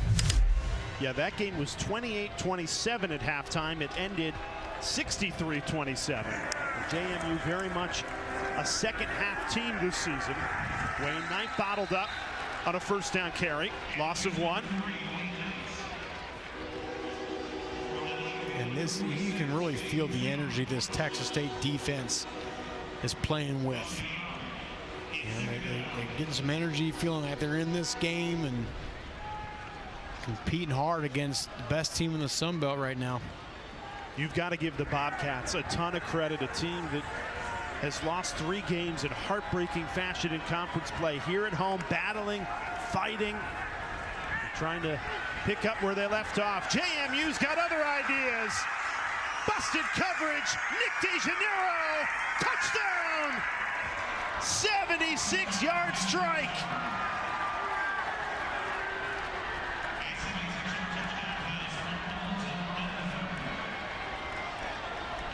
And just as Texas State, we're talking about, they're coming out of the half with a lot of confidence. But it all starts with the protection. Great job in protection by Barnett. But then DeJaneiro just splits 2 defenders going right down the middle of the field and takes it all the way in. Wow. We talked about JMU needs to answer, right? Well, they did emphatically here in the second play of the half. It was a low snap, but handled well by Blake Kendall. And James Madison goes up by 15. That is their third 50-yard or more play. And you could tell Barnett, his eyes were dialed in on Nick DeJaneiro the entire time. They talked about this at half, got the matchup. He was on Jaden Rios, and that was all she wrote. Brandon Ellis with the celebration. And you could see those eyes of Alonzo Barnett. He was locked in on DeJaneiro the whole time, just waiting patiently for him to get open. They got the coverage they wanted, got the protection. Touchdown. And how about DeJaneiro? That's his 3rd touchdown in the last 2 games after starting the season 6 games with no touchdowns. Incredible start to this second half. Less than a minute into it, with a 76-yard touchdown strike, and that brings all the momentum back to James Madison, a team looking to stay perfect. It's Sun Belt play. stay in the hunt for a potential college football playoff appearance. It's just how many times can this offense, not just tonight, but throughout the season, keep answering, putting up points. It's a tough thing to do, to go toe-to-toe. Good return here by Anderson. Gets it past the 35-yard line, stepped out at the 36.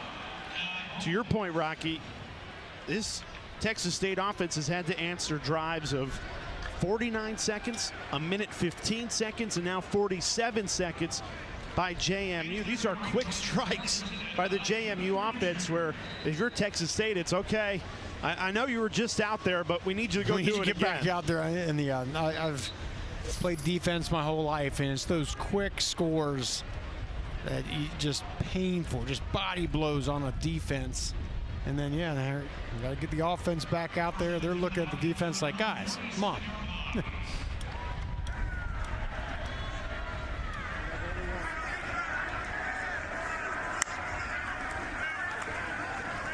Jackson, they've trusted him all night. Puts it on the money again. Floated it up there for Bo Sparks, who comes down, gripping his left leg.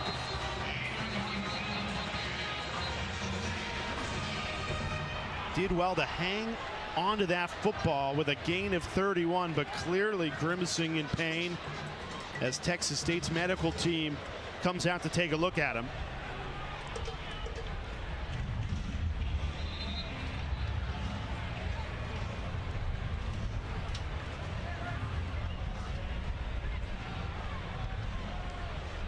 He goes up and climbs the ladder, and just looks like as he came down, got twisted up a little bit. We'll find out more when we come back.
This is a football player right here. Bo Sparks makes a great catch on a gain of 31. He goes down, Boom, right to the table, getting the ankle tape. Off comes a sock, more ankle tape, and look. You can tell exactly what happened. Looked like it was certainly on his left leg, which it was. He gets twisted up with Jacob Thomas, the great JMU safety. But yeah, look at that. Back on the sideline, putting the shoe back on, and looks like he's going to be able to get back out there. It's interesting, Chris Dawn, their other great wide receiver, was not in on that last play. We'll see if he comes out on the field here with Sparks going to be out at least one play. You told me watching tape this week, those two guys, more than any team you've seen in all of college football, that's read number one, read number two, or vice versa. Yeah, every progression, every pass route, 1 and 11 are 1 and 2 in the read. No matter how way they got to spin it, those are the first two options in that progression for the quarterback. And right now, neither are on the field for the redshirt freshman quarterback, Brad Jackson, trailing by 15 after JMU gets that monster 76-yard touchdown to begin this second half. Jackson has answered with a big throw to Sparks. Can they finish this drive? Jackson in trouble, just goes down. Nobody open at JMU, suffocating Emmanuel Bush, the big defensive tackle, for a loss of 8. Man, he had Titus Lyons, the tight end, wide open. You'll see maybe on the left part of your screen. Look, he releases late, wide open, but because of the rush, he had to take his eyes off the middle of the field. Only missed one play. Yeah, look at my guy. Bo Sparks out there, taped up. Let's go. We need like a Rocky Boyman football guy of the week. He's it for sure. 2nd and 18. Jackson in trouble again. Tipped ball. It's intercepted. Justin Eaglin still loose. Eaglin takes it all the way back to the 25. That is his 3rd interception in the last 2 games. And it's the defensive line, Jay, that causes this tip. I mean, watch the interior defensive line. And there he is. Taddeo drops back and pops that ball up into the air for Eaglin. Yeah, I mean, we've talked about it, Jay, but JMU, certainly in the Sun Belt, I don't know if there's another defense in this conference that plays as well as a unit the way JMU does. I mean, the defensive line's making plays, helping out the secondary. The secondary will bail the defensive line out when they need it. Total team effort. And Eaglin on a great return of 42 yards now puts the Dukes right back in striking distance. Pitch to Knight. Takes it into the red zone on a gain of 8.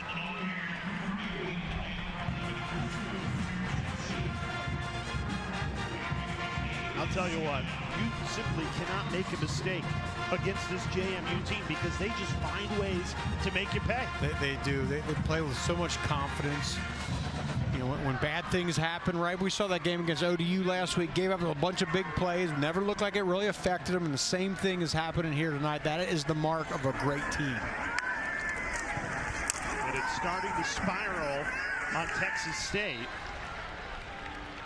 Good stop there, only gained a yard.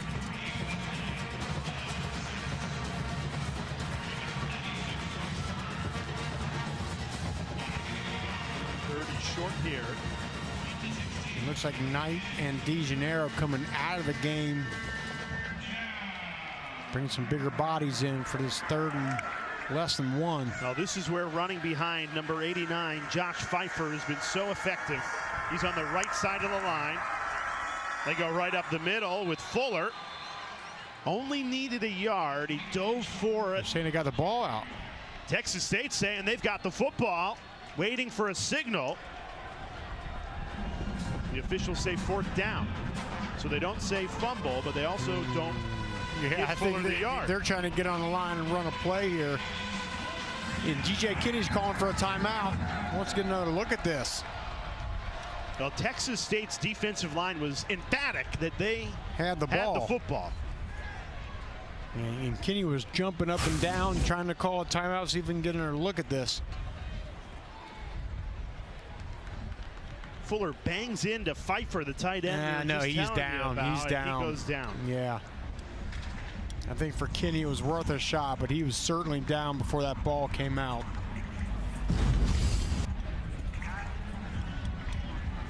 But nevertheless, I mean, still a 4th and 1.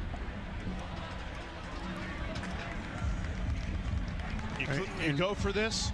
Absolutely. Yeah. Absolutely.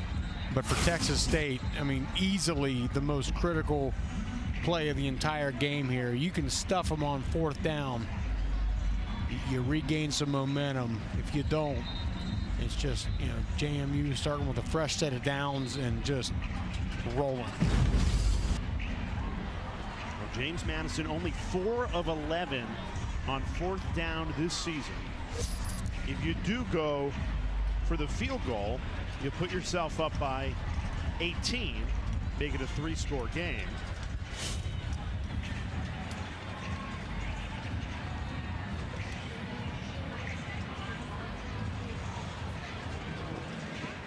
And if you're Texas State, what was kind of really haunted you this whole season is critical moments of games. Defense just hasn't been able to come up with that stop, or someone hasn't been able to come up with that play that you need.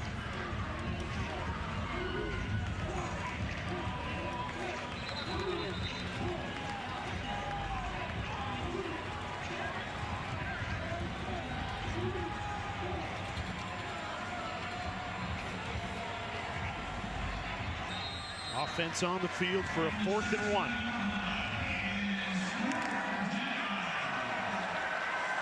Fuller stays in the game in the backfield. Don't be surprised if the quarterback, Barnett, calls his own number here, and he gets Texas State to jump.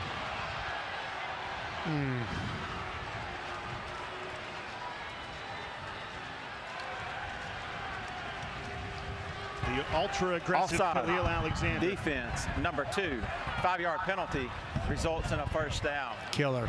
And you can see they're offside with contact. They're gearing up. They want to come downhill and stuff this run. They know it's going to be Fuller into the B gap. And just, it's kind of the story of Texas State's season defensively. Just critical moment, can't come up big. JMU with an opportunity to pour it on. 1st down after the penalty. Fuller. He just refuses to go down. We saw it result in a touchdown earlier, but it takes multiple bodies getting to the ball to put him on his back. Came over with his head coach, Bob Chesney, from Holy Cross at the FCS level to the FBS level, where both of them have proved they belong. And in past times in the season, you'd see Matthew Sluka come in at quarterback here. No more. This is Lonzo Barnett's offense. Sluka, another former Crusader. Barnett dragged down there. Only a gain of 2. Traylon Payne, leading tackler, makes another one for Texas State. I'd get Wayne Knight back in. Here he comes. You know, they've been trying to stuff it up inside. Is this a scenario, an opportunity right here where you try to get Wayne Knight out on an edge? You got that defense packed in there. They want to take away that interior run. Feels like if you've said it, it's happened tonight. Knight's at the bottom of your screen in motion. Barnett looking that way. Now rolls right, wide open. Wow. Easy touchdown, Logan Kyle. And it is all JMU in this 2nd half. And a great job by Alonzo Barnett. This ball was designed to go to Wayne Knight on the little turnaround route, but it was well covered. He calmly just rolls out to his right side, scans the field. And he knows what a great play by a great quarterback.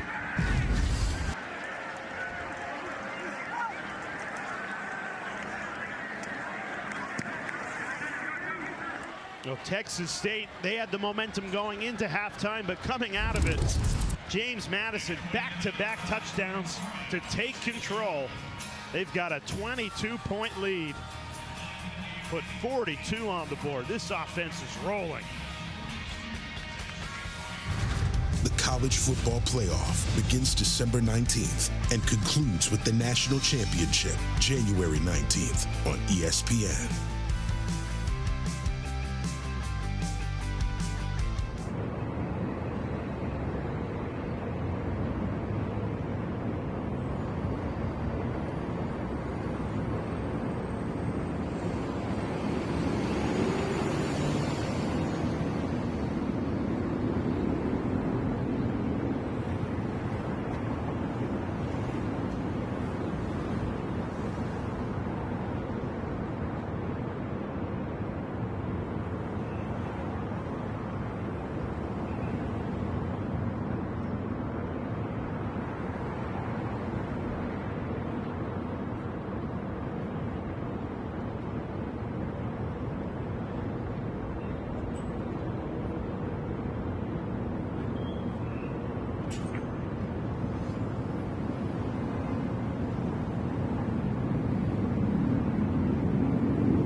Well, there has been an offensive explosion here in San Marcos, Texas, and it belongs to the road team. James Madison, a commanding 42-20 lead. This is an offense that put up 63 points in their last game against Old Dominion.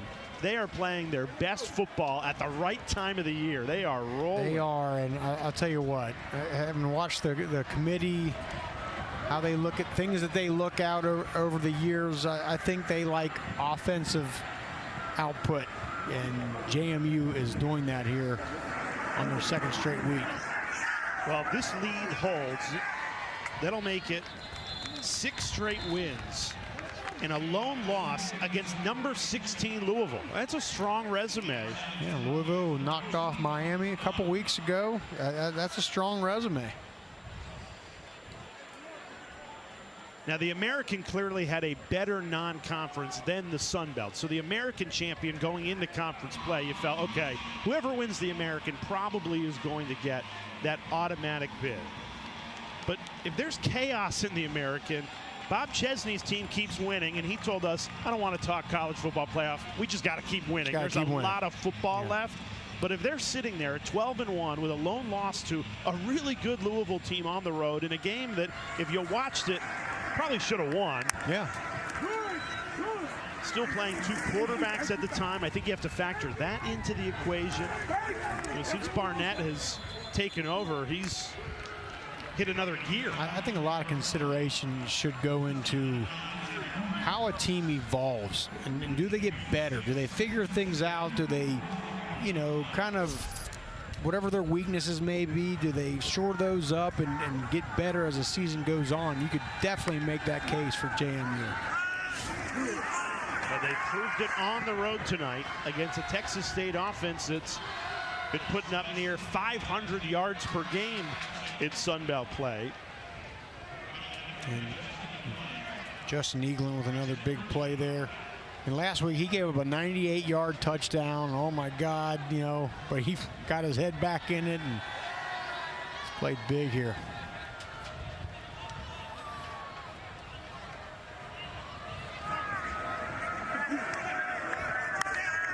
Third and 4. Brad Jackson trying to keep Texas State in it, and he throws an interception. That's the third interception of the night. Xavier Holmes is an interception. fell First right down. into his hands. James Madison. And the JMU defensive domination continues. In JMU, Xavier Holmes, he's up in the line of scrimmage, takes a jab step, jumps back into that slant window. That is just textbook understanding. What a great call by Colin Hitchler, the defensive coordinator, knowing they're going to try to go pick up the first down, get that easy slant route to the slot. They drop a defensive lineman into that window. Perfectly executed. This is a James Madison defense that has 3 straight second-half shutouts. They might be on their way to a 4th. A lot of football left, but the second-half adjustments made by Colin Hitchler in this defense have been remarkable the last 4 weeks of this season. Colin Hitchler is one of the best in the business. Barnett, a stiff arm to avoid the sack, and he throws it away, gets it back to the line of scrimmage with Fuller in the area. So that will not be intentional grounding. Yeah, never made it outside the tackle box, but I mean, how about the strength out of Alonzo Barnett to not go down? There is no foul for intentional grounding. Ball across the line of scrimmage. And watch this. He looks dead to rights right. Just a little stiff arm, refuses to go down, and still with enough juice to get that ball past the line of scrimmage. That was against Traylon Payne, too, the great linebacker for Texas State. Barnett in the Duke's offense trying to capitalize on another short field. Barnett is loose. Alonzo Barnett continues to do Alonzo Barnett things. Gain of 23. Remember last week, Jay, against ODU, the second half is when the running of Alonzo Barnett really started. Please reset the game, the play clock for 40 seconds. 40 seconds on the play clock and start on my signal, please. There's just a sense, you know, the good quarterbacks in the big moments of games, they just take over. And Alonzo Barnett, here we are in the second straight week in the second half, really starting to just take over.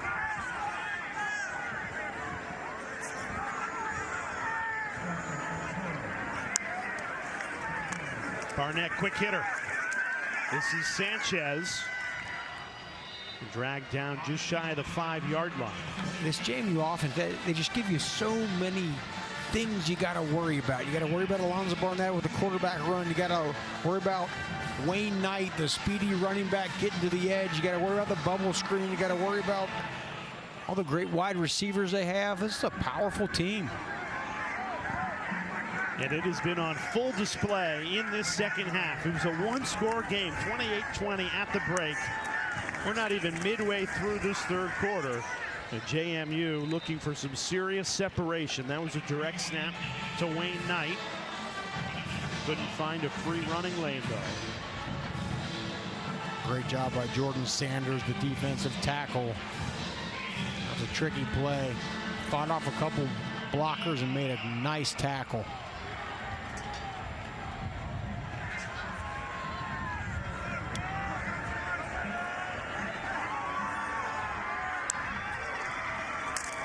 Right back tonight, this time barreling forward, has the first down.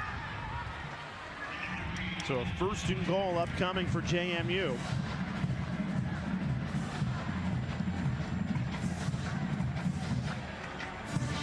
Comes Jordan Fuller back into the game. Wayne Knight will go out. They get their bigger running back, Fuller. He goes 230 into the game here inside the 5.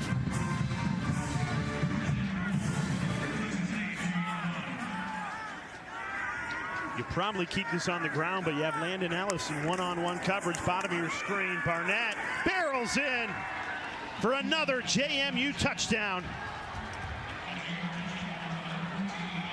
The Dukes have scored 2 touchdowns in this second half off Texas State interceptions. Bringing bigger bodies, an extra tight end, the big running back, Jordan Fuller leading the way, and Lonzo Barnett putting on a show. He's well on his way to back-to-back Sun Belt Offensive Player of the Week honors. In this second half, they have found a new gear. 3 drives, 3 touchdowns, 2 of those coming off Jackson interceptions. This has been a remarkable third quarter on both sides of the ball for the clear top team in the Sun Belt Conference. Yeah, State just running the ball here on this drive. Lonzo Barnett, good job just kind of patiently waiting behind Fuller until the daylight opens and hits it.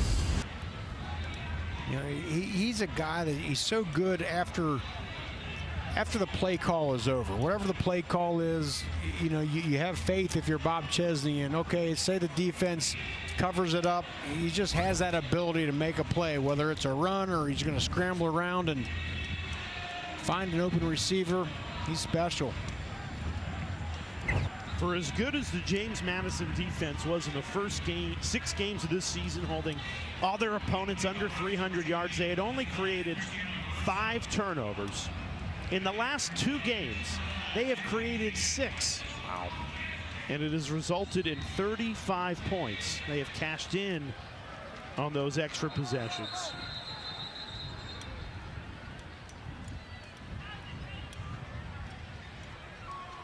And we saw James Madison in their last game against Old Dominion continue to pour it on. I think part of that in the back of your mind is let's get some style points. Because 100%. if we can put a statement to the College Football Playoff Committee, why wouldn't we? No, I've said it earlier. I've watched the committee over the years and things they value, and they like stats, they like offense, they like points, and that turns some heads. And Bob Chesney is going to take every advantage of it that he can.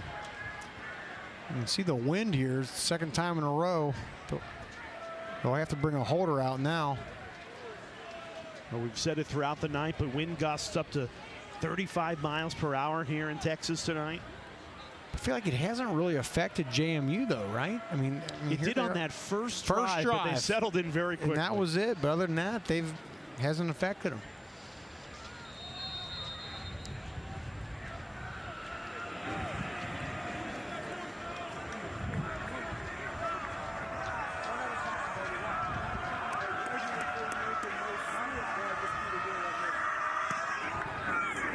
Rogers with the hold, and it was a good one. Texas State's going to return this with Jalen Jenkins deep in his own end zone. Ball came out, a flag came out as well. As it stands, it's JMU football. And the flag looks like it's a hold against Texas State. So the Dukes could very well take over. Ken Willis is who fell on it. And Kai Holmes just absolutely laid the wood down. The result of the play is a fumble recovered by James Madison. They're in the return, holding on the return team. Penalty is declined. Wow. It's first down. So it goes from bad to worse to disastrous in this third quarter. Yeah, it looks like they're going to get a decent return here, but wow. JMU is already outscoring Texas State 21-0 in this third quarter, and they're about to get the ball inside the Texas State 30-yard line. Kai Holmes and Mekhi Rogers with just a sandwich hit, popping the ball loose. You just mentioned the takeaways, and there's another one. It is the 3rd straight drive that JMU will start inside the Texas State 35-yard line. Football becomes an easy game when you're getting that kind of field position. Right. You know, when you're starting your drives inside the 30, things are going to go your way. And Bob Chesney's got his foot planted the previous on play the pedal. is under video review for potential targeting. So the booth has initiated a targeting review, which would obviously negate the fumble, and give Texas State back the ball. So while they review the targeting, we'll step aside, give you some looks at it. When we come back, JMU well in control of this one, up by 29.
So on the kickoff return, there was a fumble from Jalen Jenkins that the booth initiated a targeting review.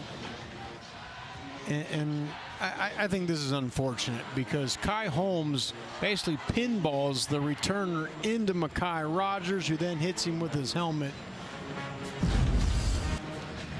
So by the letter of the law, it is targeting because, again, you've got the crown of the helmet.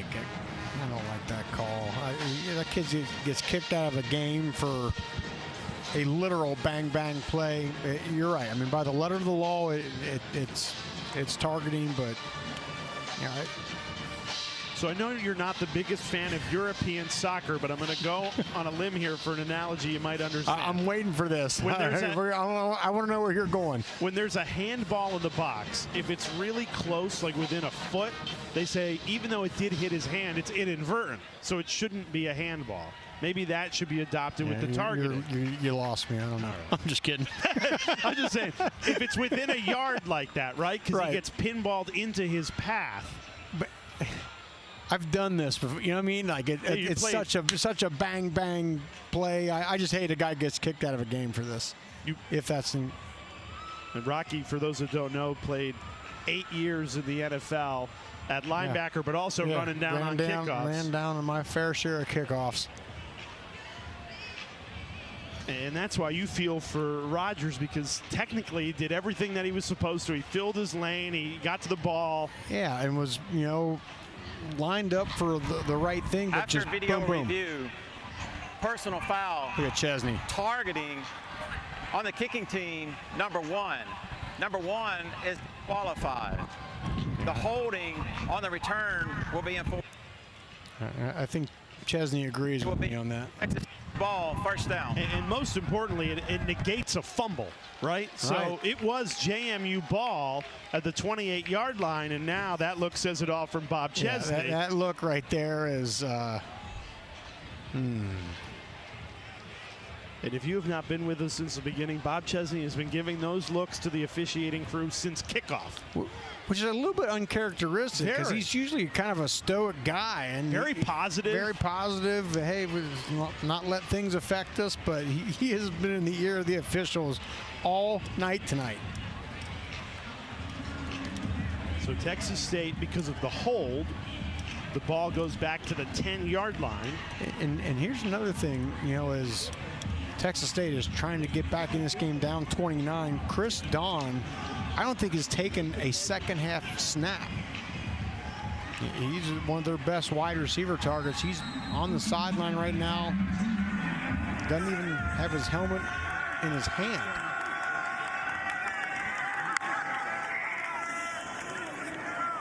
Texas State keeps it on the ground.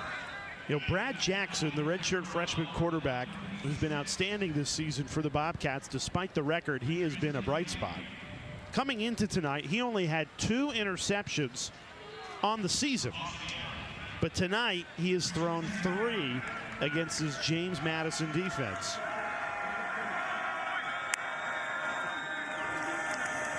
They run it for a second straight play. Defended well by JMU. Yeah, and there Chris he is. Dawn that you were just talking about, Rocky. Yeah, and you can see that he's not holding his helmet, so that gives you every indication he's not going back in this game anytime soon. A huge blow for Texas State as you're trying to mount an epic comeback. Texas State has been on the receiving end of some epic comebacks in Sun Belt play. At the end of the first half, they showed signs that they would be the team potentially coming back, but JMU has closed the door in this third quarter, outscoring Texas State 21-0 since halftime. Pressure. Jackson on third down. Just a little off. The wind might have played a factor on the pass attempt to Bo Sparks. Texas State forced to punt it away. Yeah. DJ Barksdale, great coverage on Bo Sparks. There's G.J. Kinney trying to keep things positive here.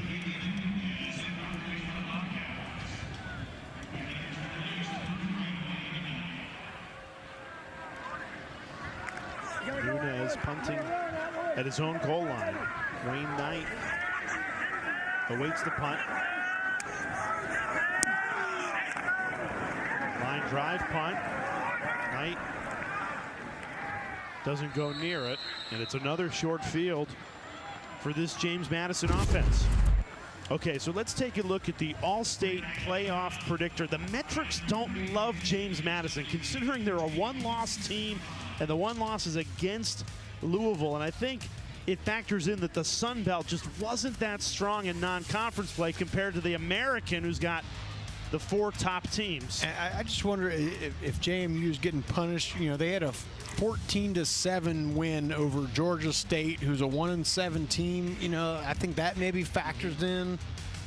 How about the fact that Memphis beat South Florida? That's the one. They're the ranked team. I thought that was a mistake, and then we checked it, and I don't understand that. So this is what I'm going to say, and I know those are ESPN numbers, All-State playoff predictor numbers. I don't buy the numbers this time of the year. There's a lot of football left. Yep. I'll say this. If James Madison wins the remaining games on their schedule, they are going to have a far greater than 6% chance to make the college football play. 100%. And you know, I just feel like there's going to be more chaos in the American Conference between, you know, North Texas and Memphis and South Florida. Tulane, obviously, a part of that. If Bob Chesney's team plays like they did against Old Dominion when they scored 63, and they've done tonight, 49 so far, I don't think anyone in the Sun Belt will be able to touch them. I think for James Madison, you're hoping for a two-loss American Conference champion. You know, and if you can win out and win the Sun Belt and have just one loss to Louisville at the end of the season. Yeah, Louisville's ranked 16th in the country. They beat Miami. I think the killer for JMU fans, that game's on a standalone window Friday night early in the season, and if you watch the game like you and I did, JMU outplayed Louisville for 3 quarters. They did, but in the history of the playoff, I feel like early losses aren't punished the way late season losses are. 100%. You know, so I think that's a big factor in this. Well, the one thing Bob Chesney said is there's a lot of football left. You have to keep winning. JMU playing winning football. Another 3rd down conversion. This time it's Fuller. Rumbling and bounced out of bounds. Gain of 17. JMU pushing all the right buttons in this 3rd quarter. And they look consigned to just run the ball. Look, a little full house backfield. Just, we're going to run the ball and you try to stop it.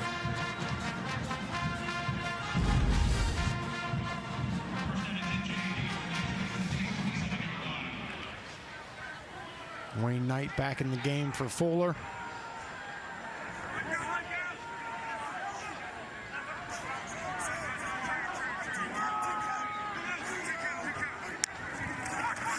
Nope.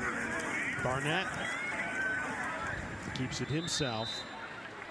You know, last week against Old Dominion, we saw Sluka come in for Barnett when this game was in hand in the 2nd half. Wouldn't be surprised if they go to Sluka again.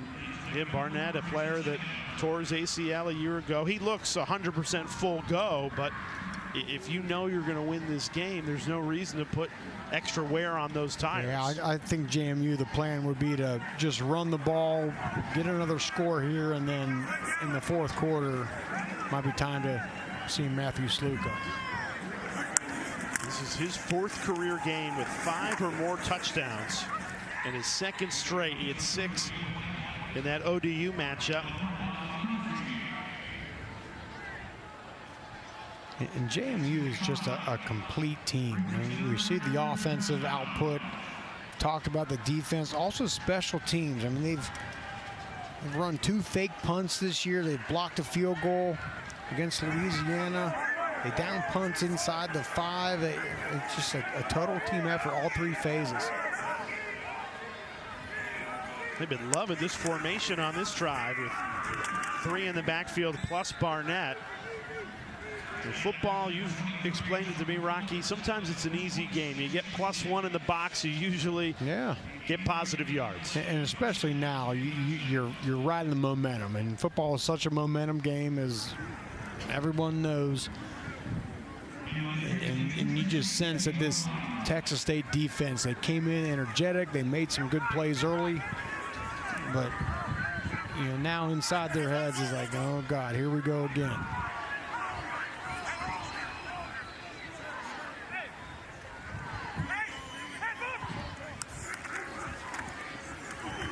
Right back to Fuller. JMU just getting a really good push. Although a flag in the backfield. JMU will be going backwards for the first time in a long time. Holding. Offense, 79. 10-yard penalty. Remains 1st down. And Bobby Crosby, the Texas State safety, is down in the secondary. Officials timeout.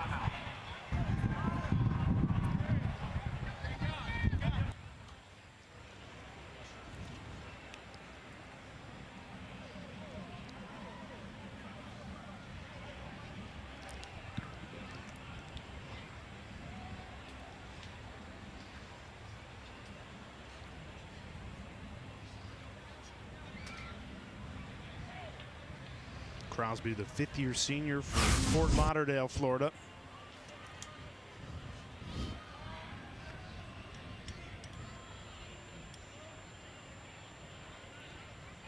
Oh. Yeah, he came in, got hit there, and that play was ended.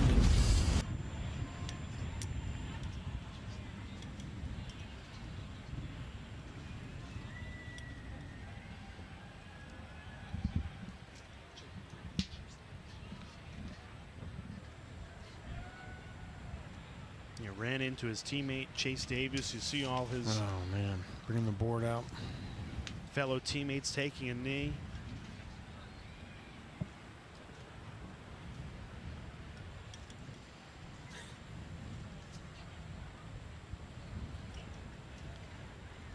The cart comes out for Bobby Crosby as he continues to get treated by multiple medical personnel for Texas State.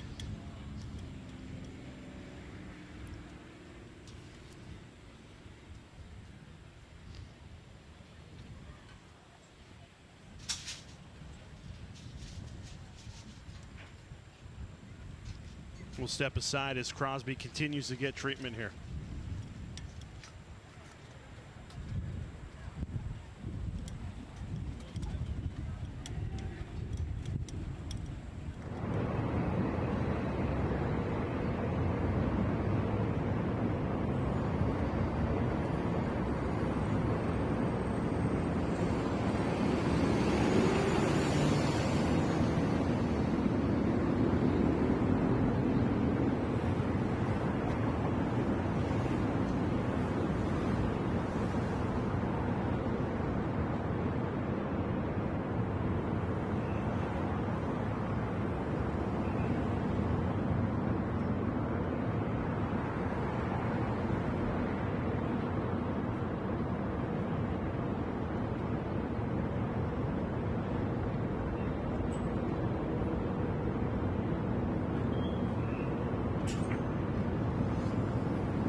There's a player down for an extended period of time.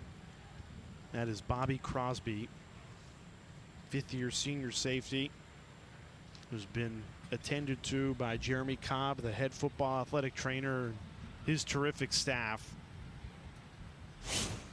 We were told during the timeout that Crosby will be taken to Seton Medical Center, 9 miles away. Top ER and trauma center in the area.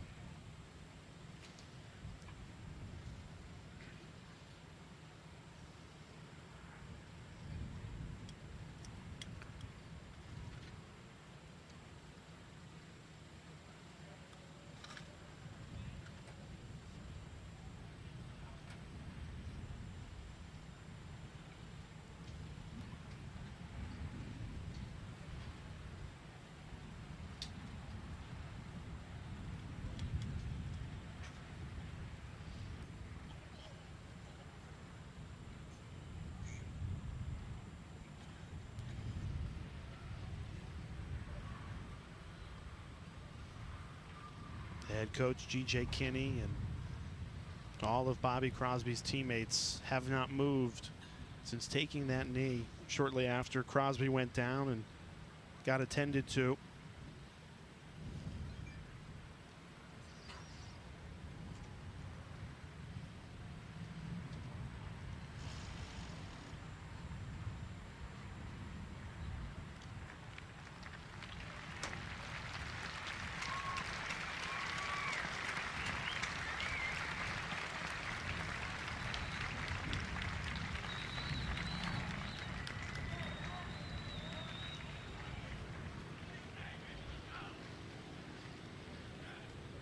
You see Kinney coming over, check on Crosby here. And this is just the part you hate about this wonderful game.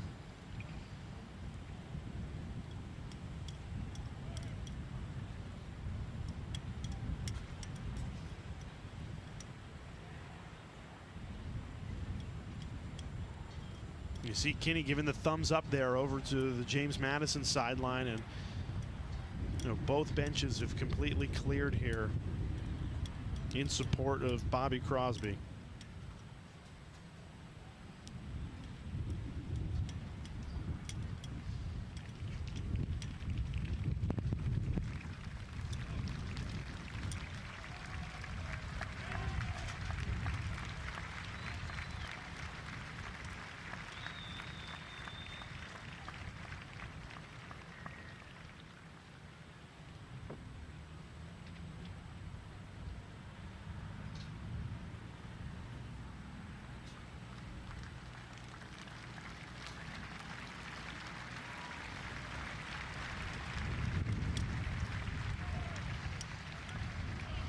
Bobby Crosby on his way to Seton Medical Center, 9 miles away in Kyle, Texas.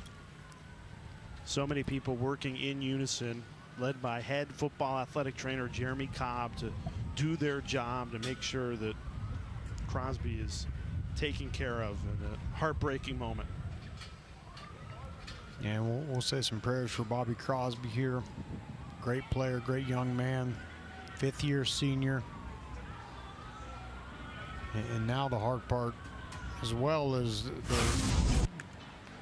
as Crosby's taken off in the cart. You see that thumbs up. Thumbs up. We will get you an update on Bobby Crosby before we sign off the air tonight. And now the tough part for his teammates here that got to try to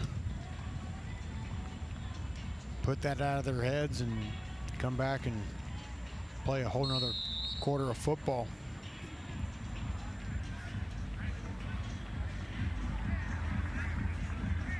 Now, you played 4 years Notre Dame, 8 years in the NFL. How, as a teammate, do you try and get to that next play when you just witnessed that? Yeah, it is tough. You just got to do your best to hope and pray that your teammate's going to be okay and try to focus back in on this game.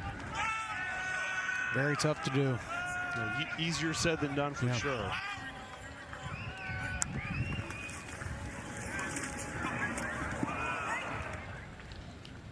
Jalen Sanchez just a stride off with Barnett, and there's a flag that comes in.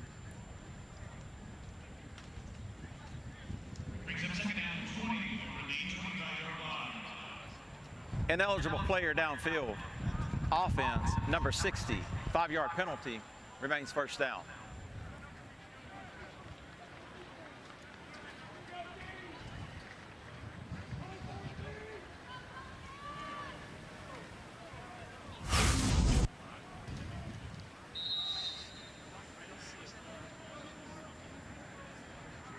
Yeah, and you get 3 yards. Zachary Greenberg definitely downfield.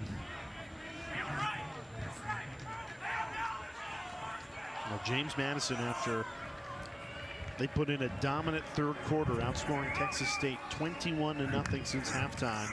They've been moving backwards. 1st and 25. Barnett, nobody open, so just takes it comfortably out of bounds. Well, we'll likely finish it for the third quarter. The third quarter that certainly belonged to JMU. This game was 28-20 at halftime. 3 touchdowns by Alonzo Barnett, and this offense have created some serious separation as we head to the fourth quarter. That's the end of the third everybody quarter. who watched the final couple of minutes knows that everyone in these stadiums' thoughts are with Bobby Crosby in Texas State.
Well, JMU, a second half team to say the least, and here they are with the ball at the start of the fourth quarter on the road on a Tuesday night, where they have outscored Texas State 21-0 since halftime, and they're looking for more.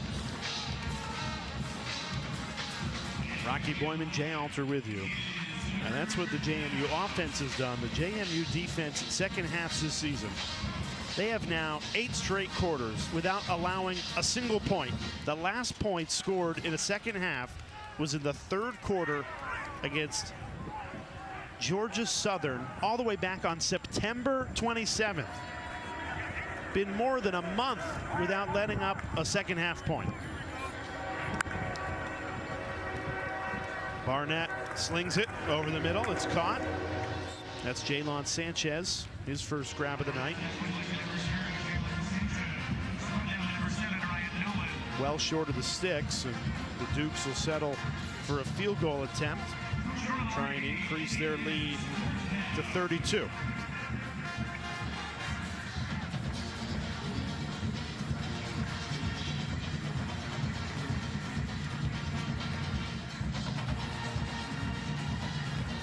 A 31-yard field goal attempt for Morgan Suarez, the lefty. He is just 3 of 6 on the season. They haven't needed many field goal attempts this year. They're good at finishing drives for touchdowns, and Suarez connects. So a good night to be a James Madison fan on the road. There's Carol Benassi, and she is our random fandom of the night. We actually met Carol at the Old Dominion game, and she's a Texas native. Her love for JMU goes back to 1982 as a student. That's her on the far right. Yeah, there she is. She's had to love her Dukes for a long time from afar, living in Texas for more than 35 years, where she was the chair of the Dallas alumni chapter. When JMU started making regular trips to Frisco for the FCS National Championship, her JMU fandom took on a life of its own. She took over the JMU Nation fan page, nearly 34,000 members, which led to opening 5 Purple Nation stores selling JMU gear nationwide, all while still living in Texas. She goes to every home game, all the way in Virginia, most road games too. This one an easy one for her in her home state of Texas. I mean, that's how you build a fan base, right? Just set up posts all over the country. Very proud program at JMU. Keeps growing. Now we've been doing Random Fandom for almost 2 years now. This is the first road fan we have done. And Carol got quite the tailgate going, more than 100 James Madison fans in the Texas area. And they were partying it up in Lot 5, which was, about halfway to San Antonio. They were out there a little bit, a little ways. But a good crowd. I think winning football games, right, leads any fan base to get to that fever pitch. That's the key, right? Is you win a lot of football games. That's what brings fans back over and over and over. And look, Carol's always loved JMU, going back to the early 80s, but getting this team to win national championships in Frisco and her helping set up the tailgates. This was the pregame scene we were talking about. And you would think this was a home game, but they're doing it on the road. And I'll say if the fans left in the stadium, there's still tons of purple. I want to know how Carol got down to the field. She's been down on the field most of the game. We've had eyes on her pretty much the whole time. Hey, when you put a collection of fans together like that, you get some special privileges. The one thing she told us, and this is a missed opportunity by you and me, is that she's good friends with Charles Haley, who played for James Madison in the early 80s. They overlapped for 1 year. And he went on and had a incredible career, maybe one of the best careers in all of pro football. 5 Super Bowls with the 49ers and Cowboys. I mean, before Tom Brady went off and won, what was it, 7? 7, yep. Yeah, he was the guy you grew up with. I grew up as a kid. Wow, he went to 5 Super Bowls, won 5 Super Bowls.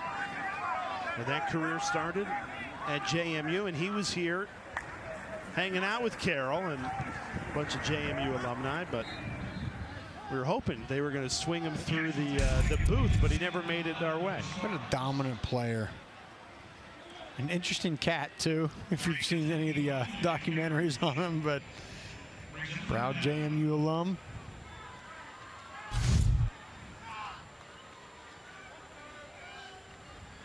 Fourth-round pick. That's pretty good value, right? Yeah. He's on 2 Ring of Honors, right? 49ers yes. And Cowboys. He's in the Niners and Cowboys Hall of Fame. Texas State converts on a 3rd and 7. I mean, that almost says more than the 5 Super Bowls, to be in the Ring of Honor in 2 great franchises. Tough to do. I mean, is there another person with that honor? You're very much putting me on the spot. I'm going to say I'm sure there is.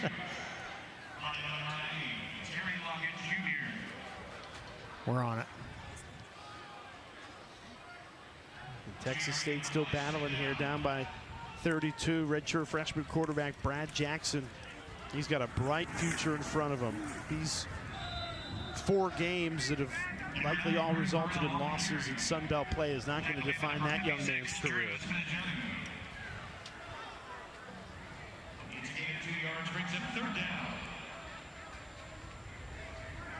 I think the problem for Texas State is, G.J. Kinney comes in, first 2 seasons, 2 8-win seasons. Then you announce you're joining the Pac-12, your preseason picked up there to potentially win the conference. So this is viewed as underachieving. But yeah, and let me. Jackson in trouble again, suffocated. To that point, the folks that are like, oh, we got to get rid of you got to remember where this program was for most of its history, literally until the last couple of years. Not in a great place. G.J. Kinney has come in here and done absolute wonders here at Texas State. It's just one of those years for him. I think he is one heck of a football coach. It's been a tough year.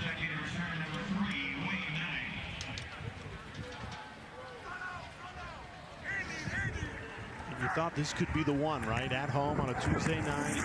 You got the top team in the conference in your place. And again, first half, you're right there. 1 possession game, and wheels kind of come off here in the second half, getting outscored 24-0. Pushing and shoving on the special teams, but no flags come out. JMU ball up 32 when we come back.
James Madison up big, 52-20 on the road. Getting week 10 started in the college football season. This season has flown by. How are we already at week 10? As J.C. Evans comes into the game at quarterback for the Dukes, leading by 32. College football headlines, Rocky, when we were in Baton Rouge for week 2 of the season, LSU's fresh off that win at Clemson, and how by week 9 is Brian Kelly out of a job? Absolutely amazing. You looked out on that field and you saw the players they had and the belief that Brian Kelly seemed to have, seemingly more so than any other year, just in talking with him, and total turn of events down in LSU. They decide to clean house, and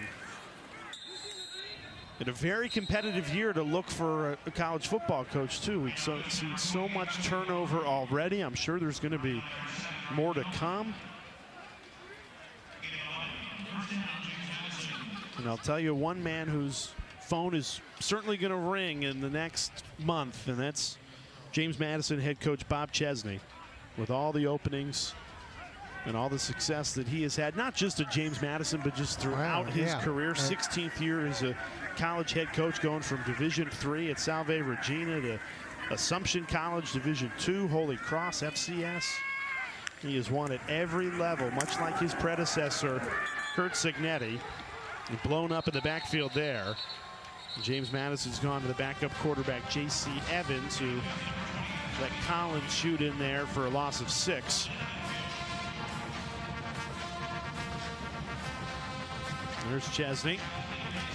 And like any good football coach, no matter what the score of the game is, he's out there coaching ball, always wanting his guys to perform better. We talked earlier about his success, and I think it almost says more that you've been able to have success at every stop you've had. It's not like you've came in on a program and happened to catch a good class and you ride that out. Everywhere he's been, he's rebuilt and performed. Well, we showed you the college football headlines. The #1 headline was Brian Kelly losing his job. #2 was Chesney's predecessor, Curt Cignetti, getting Indiana up to #2. And I think Cignetti's going to reinvent the model here. It used to be, let's get the hot coordinator. And now it's, let's get a guy that has won everywhere he's been as a head coach. I think that's an excellent point. Yeah, and look less at who's the guy that can put up 500 yards of offense every single week. No, who's the guy that's shown he can win everywhere, shown he can build programs from the ground up if he has to. I think Bob Chesney has done that. Evans goes to the air. It as he released it. That's just the second throw J.C. Evans has attempted this season. Usually it's Matthew Sluka who comes in for Alonzo Barnett in relief. Evans, the third-string quarterback. Maybe just getting some reps for Evans here in the fourth quarter in a 32-point game. There's Sluka.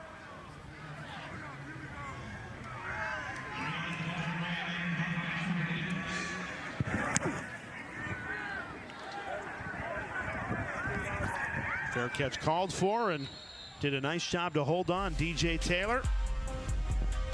James Madison has this one well in hand, 6:33 to go.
College Football Primetime is presented by Ram, official sponsor of the College Football Playoff.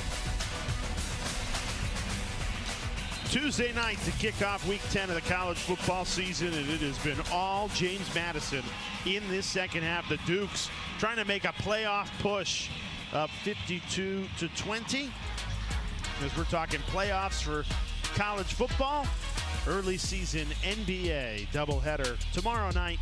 Cavaliers at Celtics, Lakers at Timberwolves on ESPN.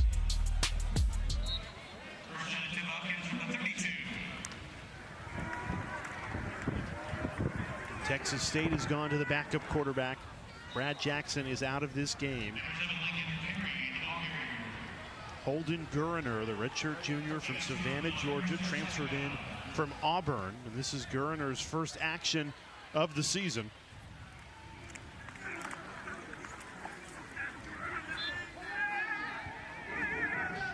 And the toughest part for Texas State is you have proven throughout this year you can move the ball offensively, and that has stopped in this second half. I'm just still amazed that halftime this game was 28-20, and Texas State's in it. They scored the last 10 points of the first half, and then JMU 24 unanswered. And a lot of that is about the Duke's offense, which has done everything they've needed to do in this second half. But this defense, led by defensive coordinator Colin Hitchler, there is something, there's a secret sauce in the locker room. Because what they do with adjustments from first half to second half has been remarkable, not just tonight, throughout the season. This would be their fourth straight game with a second half shutout. It's, you know, coming up with an original game plan, admirable. That's, you know, what you have to do, but even more admirable is, to your point, being able to figure out what the other team's doing. What's their game plan? What are they hitting us with? How do we adjust? And implementing that. And Colin Hitchler is an absolute master at it. He was part of the defensive coaching staff that helped create the Cincinnati dominance with Luke Fickell and Marcus Freeman. Went with Fickell to Wisconsin for one season, was poached by Kalen DeBoer and the Alabama staff a year ago, was one of 3 co-defensive coordinators. Didn't like that setup, didn't work for Alabama, and he joins Bob Chesney this year at James Madison, and they have been a masterclass defensively all season long.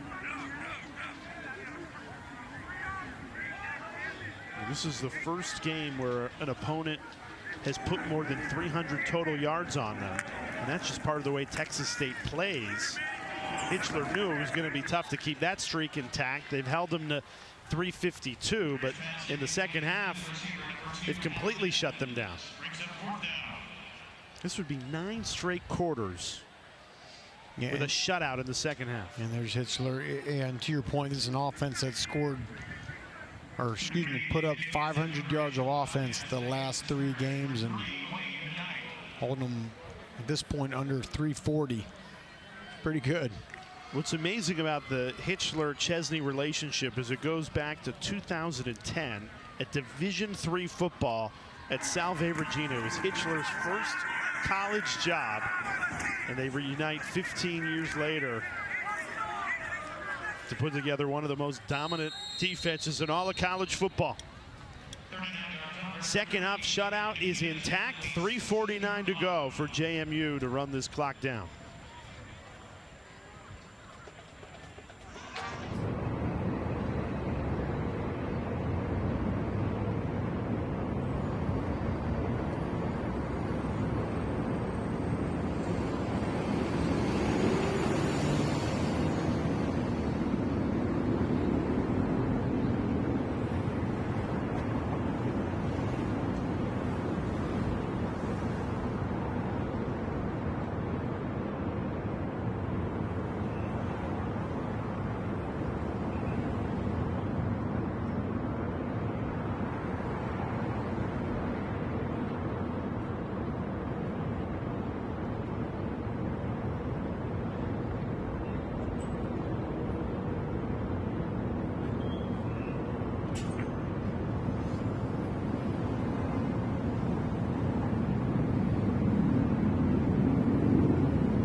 Week 9 Monday Night Football matchup, Cardinals at Cowboys. 8 Eastern, 5 Pacific on ABC, ESPN, ESPN Deportes, and the all-new ESPN app.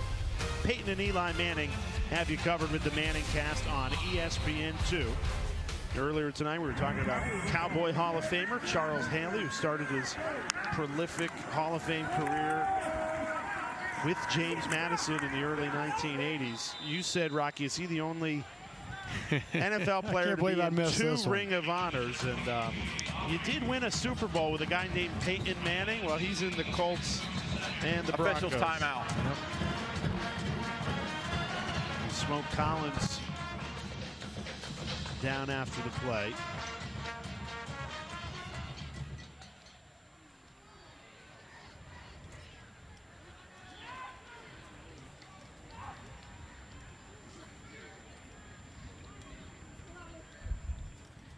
Collins looks to be okay, and now a Texas State player stays down. If you weren't with us earlier in this game, at the end of the 3rd quarter, Bobby Crosby, the Texas State safety, went down, was carted off and taken to nearby hospital 9 miles away. Still efforting an update on Crosby. The last thing you want to see if you're a Texas State player or just a football fan in general is another injury. It's Terrence Cooks. Good to see him limping off.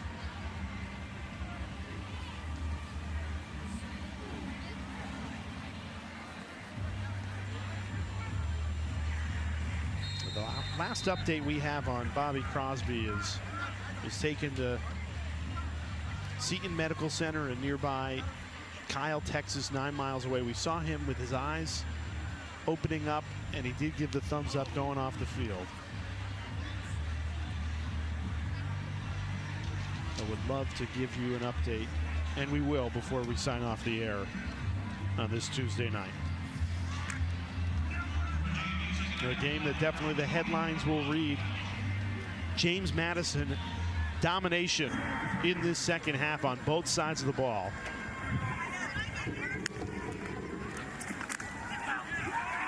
Quarterback keeper. It's the 3rd string quarterback. J.C. Evans into the game, picks up the first down.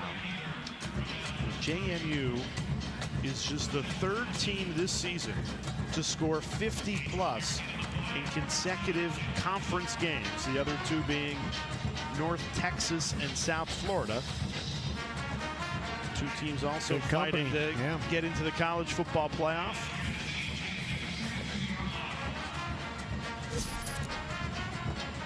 How about that? Last 4 games.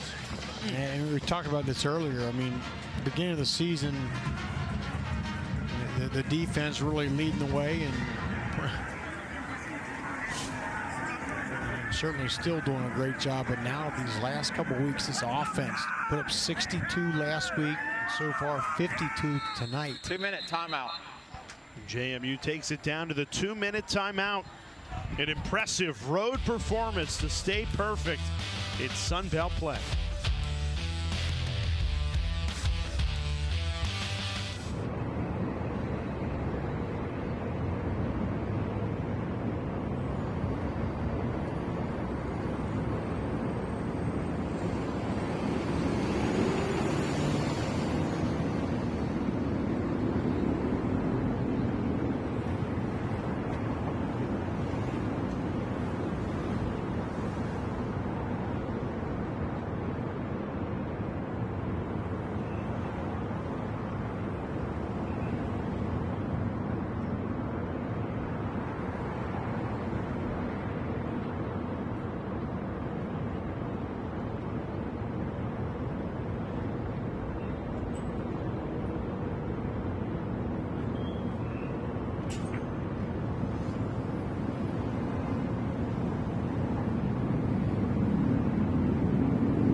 Saturday, our SEC triple header on ABC kicks off right down the road from where we are in San Marcos. Austin, Texas, number 9 Vandy taking on the Longhorns, and then it's Georgia, Florida at 3:30 Eastern Time. Oklahoma, Tennessee is your nightcap. Another terrific day for college football this Saturday.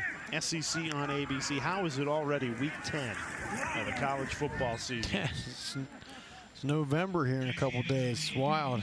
Hold on a second. There's some diehards. Somebody's mothers are screaming at the television to put a shirt on. Down 32 on a Tuesday night. Going. Yeah. That is college football.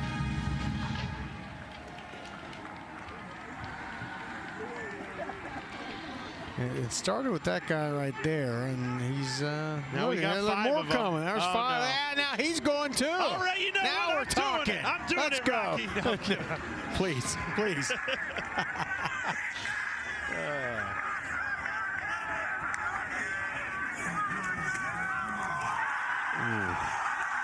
Lowering the boom, up 32 on the road. That is the type of night it has been for JMU.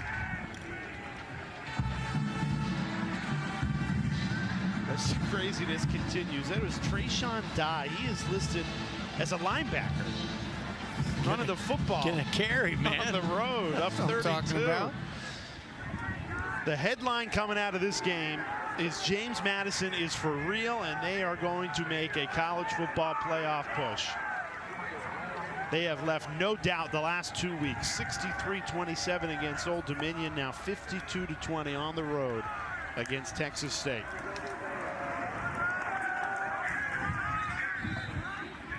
And if you allow me to dream for one moment as we get ready to put a bow on this one, how great would a 5-12 seed Indiana James Madison? Oh my gosh. With Kurt Very Cignetti cool. playing his former program. There's Bob Chesney, who told us, I don't want to talk college football playoff. There's too much football left, a lot of football left. But guess what, Sorry, Coach? If you keep winning, sorry, we're going to keep saying it. And they left no doubt tonight. A second half shutout for the 4th straight game. 24 unanswered to win this one, 52-20. and it wasn't like they dominated from the start. Remember, this was a 28-20 game at halftime. It was a dogfight, and JMU just came out after the half and just poured it on. He's Rocky Boyman. I'm Jay Alford. Let's get you the Sports Center.